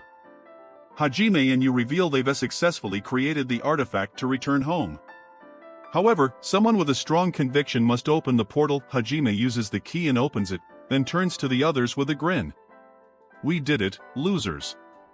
We actually did it. Scene change. He sits with the group and tells them. Now all that's left is to create a gadget to stop them from being summoned back. After this, he hands Suzu a portal that connects to Reborn so she can tame some monsters to help her enter the demon world. Suzu is super grateful and heads off with the others to get reinforcements. Meanwhile, our boy and us stay in the Great Labyrinth to whip up the anti-summoning artifact. Suddenly, we notice Shei and Tio didn't go say goodbye to their respective homes. Tio explains she wants to try and master her transformation using the new metamorphosis magic she got. Shia, on the other hand, admits she's scared to go back to her homeland alone because the pervy princess of Reborn is waiting for her there. Later, we see all the kids have returned and are heading to the mansion's lake together. There, Shei gives RMC the necklace they got for completing the labyrinth. As they get closer to the water, an ice dragon materializes, which will take him to the entrance where his ship is. Finally, we realize that for the first time in a long time, our protagonist and the kids feel a glimmer of hope about returning home. And that's how the anime ends. And if you made it this far in the video, don't forget to comment the secret word, which will be demon.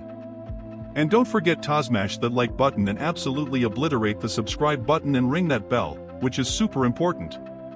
Also, if you want a shout out in one of the videos or want to recommend an anime for me to summarize in the next video, follow me on Instagram. The link will be in the description and in the pinned comment because I'll be giving shoutouts to everyone who follows me there very soon. And with nothing more to say, Pina Colada is.